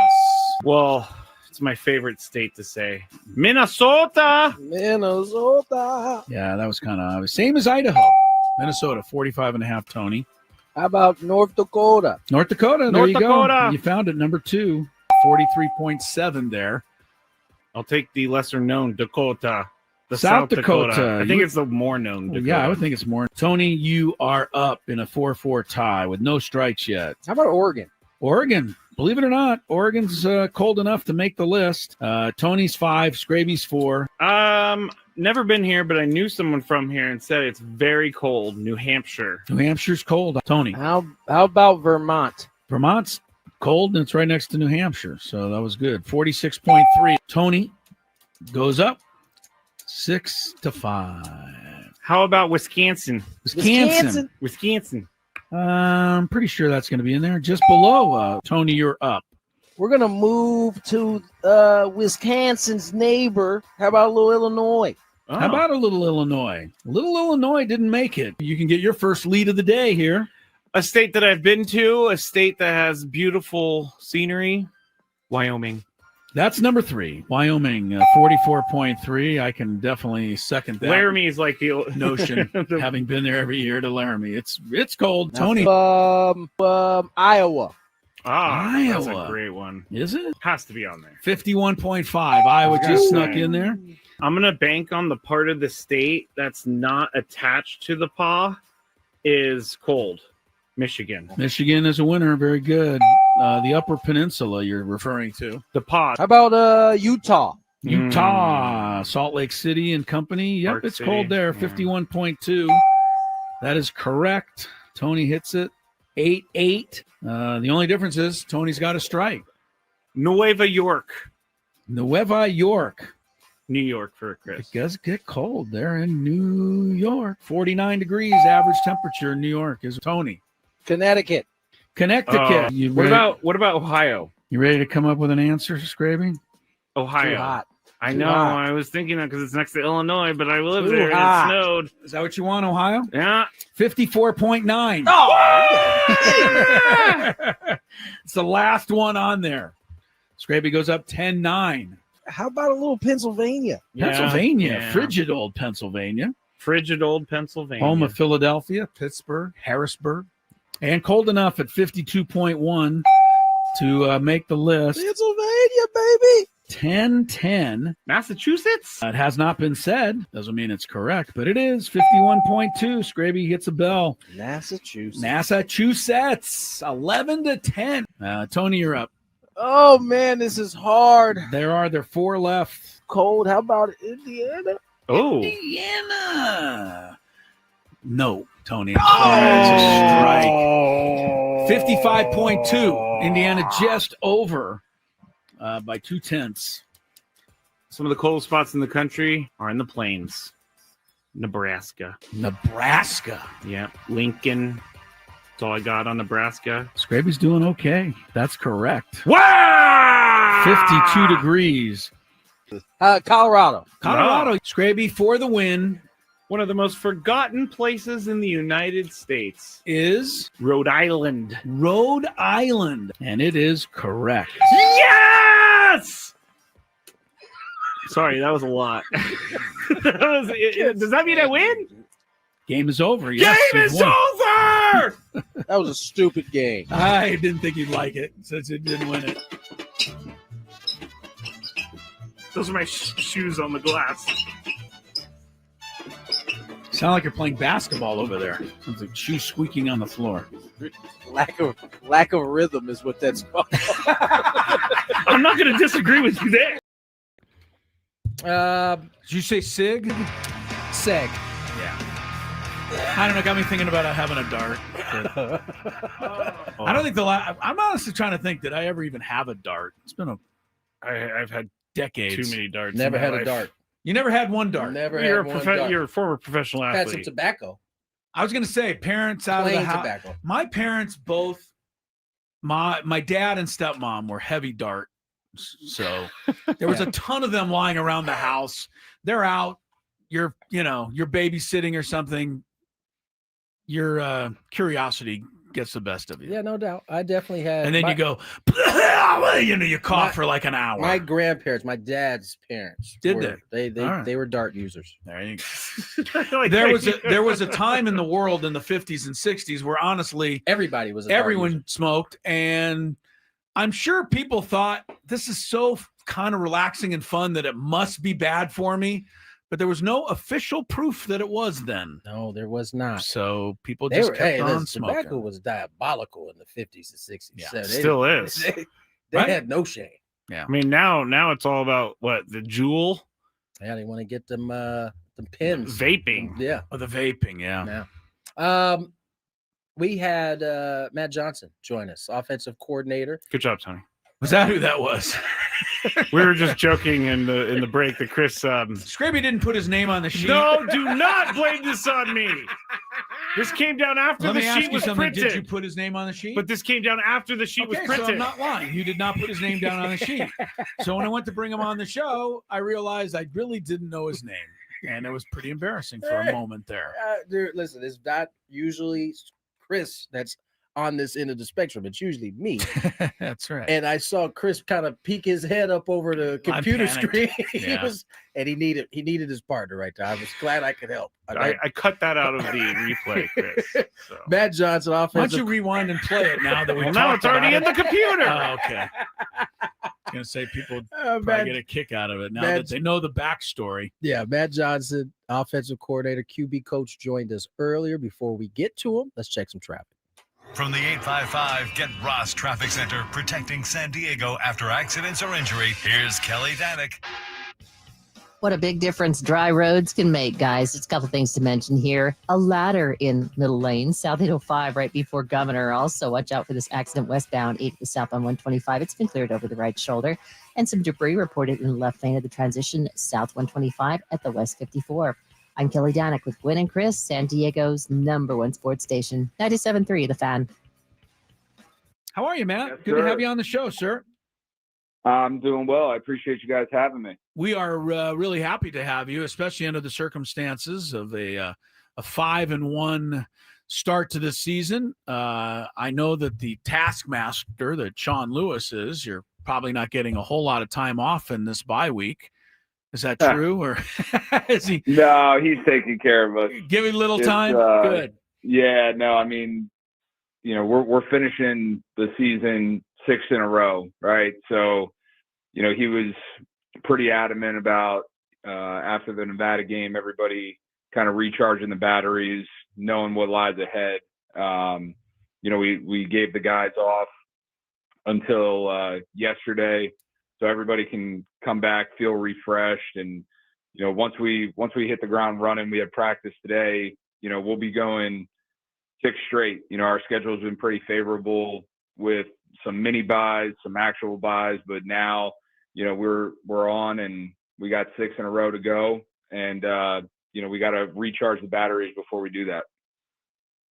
Coach Johnson, I mean, obviously a lot going right for you guys right now, but particularly on the offensive side, we're seeing an offense do some things that we haven't quite seen in some time here at San Diego State. I think the fan base has been clamoring for an offense that could put up some points and get down the field. You guys have done that successfully. You went on the road last week, put up some more points. I mean, what was the focus going into spring ball and as you guys came out that has you guys on kind of the path that you're on right now?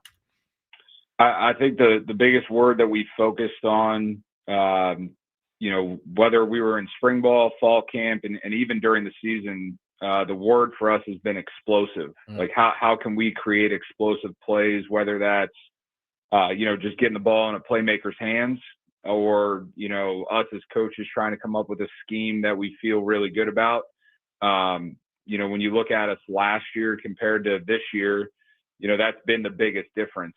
With the big guys up front, we're able to run the ball, which I think helps open up some explosive plays down the field. But it's really just all about time on task. Like, we have a lot of new guys with us this year on offense, and even though on paper some of those guys might be juniors and seniors, not a lot of those guys had gotten a lot of reps at their previous stops. So just guys getting comfortable with one another, and you could see the growth from week 1 until now. But we're still putting a huge premium on how can we change the game and be explosive on our side of the ball. And Matt Johnson and his offense have been rolling, and to that end, just saw that Jordan Napier, your great wide receiver, has been put on the Biletnikoff award list. He's the first Aztec receiver, by the way, to be on that list in 11 years. And wow. I'd say it's quite deserving. This guy is totally explosive, and I want to talk about that. But you are the quarterbacks coach, so I want to get down to the bottom of this, Matt. What did you do with the original Denegal, and how did you get this new one to reappear here over the last 2 or 3 weeks? He is throwing with great confidence and authority, and I honestly didn't see that early in the year, but now, man, he's really delivering for you. He's playing at a much more confident level, I would say. He's one of the guys that I was talking about earlier where, he's coming from Michigan, and, yes, he's a junior and all, but like, if you look at his real significant snaps, there weren't a ton. Right. So, when you go to Stony Brook, week 1 opener, there's times where he looks like a freshman because he's out there for the first time and he's figuring it out. And then, I think one of the best things that happened to him was some of the failures and lessons that he had to learn at Washington State, because things didn't go well and we didn't have early success. So he had to learn how to, stay present within the moment and not try and do too much. And then again, like, hard lesson to learn against NIU, right? Like, we win that game, but from an offensive perspective, it's 6-3, we're kind of licking our wounds, but it's like, guys, like, hey, we found a way to win ugly. At the end of the day, we won the game. Yeah. And I think his progression of just being able to stay within the moment and attack each play for what it truly is and not try and do too much, like, that's been the biggest growth that I've seen from him And as long as he lets the offense flow within him, good things can happen. When he tries to do too much, then that's where some mistakes are made. And he's done a really, really good job of, not making the same mistake twice, which I think that's part of his maturity. Even though he hasn't gotten a lot of snaps at his previous stops, like that's part of him being mature and understanding the game.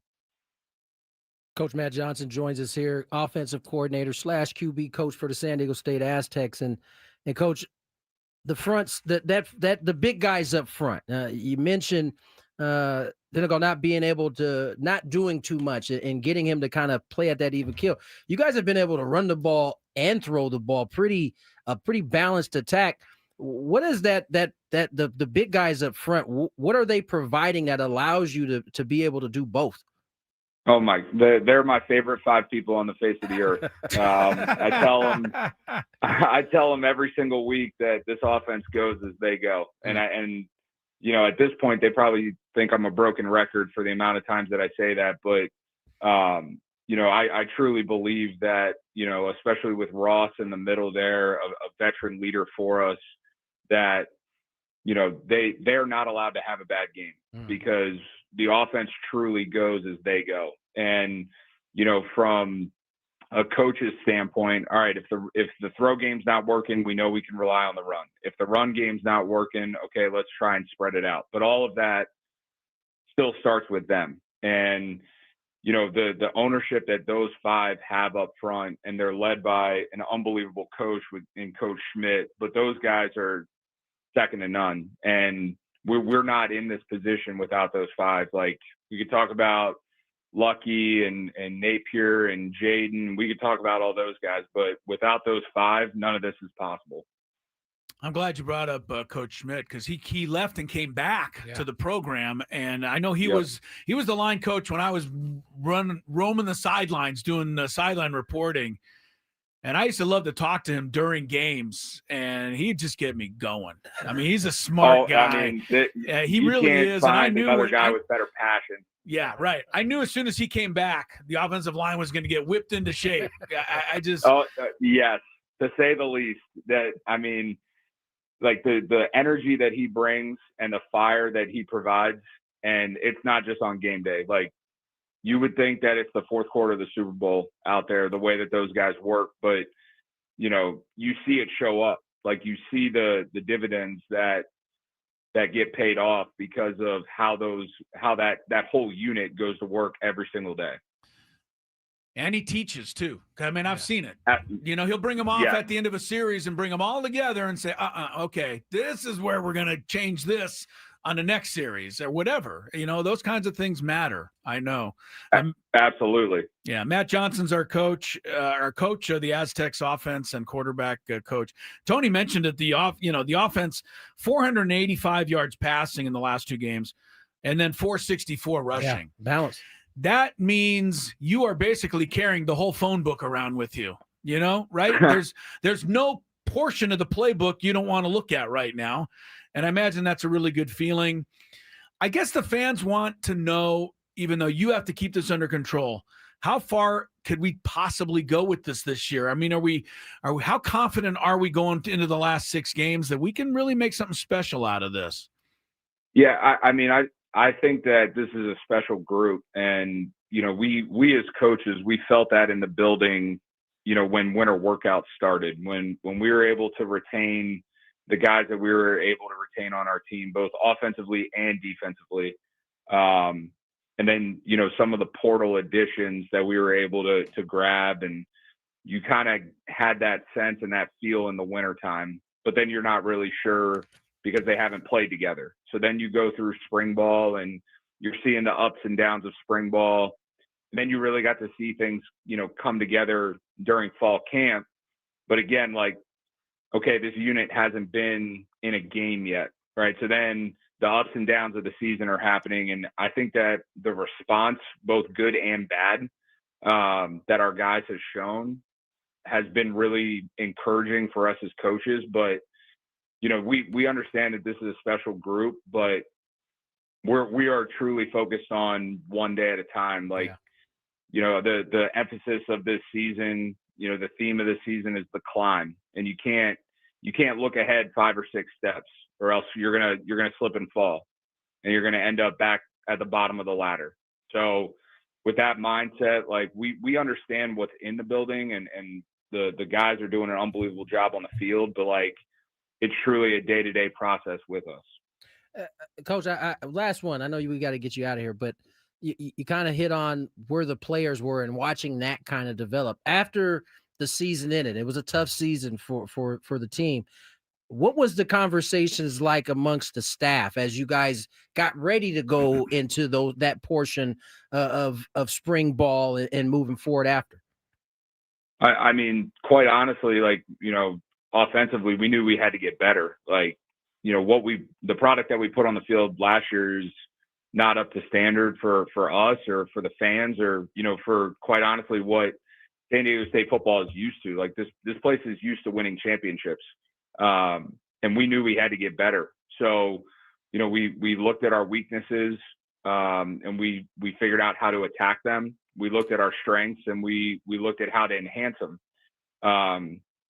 But to say that we made like wholesale changes, I don't think we did, but we were very particular about how we taught things, in the order in which we taught things. Like, we had to make things make sense to these guys, because we knew very early on that it wasn't going to be an issue of talent with this team. It was going to be, can we get these 11 that are on the field to play as one unit, and bring this thing to life? Because, at the end of the day, we can put a million plays on the board, but it's the players that are going to bring this thing to life. And I think that so far, because of the 5 up front, like I said, like my favorite people on the planet, because of them, this thing has really been able to go, along with our playmakers on the edge. Matt Johnson, we appreciate the time. Before we let you go, as somebody who's hair challenged myself, I'm throwing this out there because he and Coach Lewis have the 2 best beards in all of college football, but neither of them have a single hair on the top of their head. So is this a requirement to coach now at San Diego State? You guys have got a look going here. I think we got to get some of the students to start dressing up like you guys. I'll tell you what, if the students start shaving their heads, we must be on one hell of a winning streak. That's right. The bald head was out of my control since high school. I went to a Catholic school, so I had to be clean shaven. So I walked around for 2 years looking like a cue ball. And then as soon as I got to college, I started growing my beard out. And then my sophomore year, we started a tradition called Beard Gang. So you weren't allowed to shave during the season. And every year since then, during football season, I do the exact same thing. There you go. So Love it. I'll get one last trim up right before fall camp, and then hopefully not until January will this thing get cut. If nothing else, we at least somebody in that department got to at least find you an advertisement for a shaving company. Well, I looked in the mirror the other day. There's a couple grays coming in here, so maybe some just for men might be in my future. We all understand that too. Yes, we do. Hey, Matt, thanks so much, man. Continue the good luck. You got 2 Aztecs sitting right here, and we're loving every minute of it. That is indeed the end. Matt Johnson, offensive coordinator, quarterback coach for the Aztecs. Bye week this week, back in action next week. At Fresno. Or Yes, as Skraby likes to call The it. Mariners had a 2-0 lead that has disappeared. It is now 2-2. Jimenez. Home run, Toronto, 2-run shot. We were just talking about him. Number 9 hitter. Tied it up. Shortstop, or no, was he second baseman, Gold Glove playing finalist? Shortstop because Bichette's out. Yeah. That's going to do it for today's show. Scrabinators, get ready. The Chronicles. Let's ride. Let's ride. Next. Arena.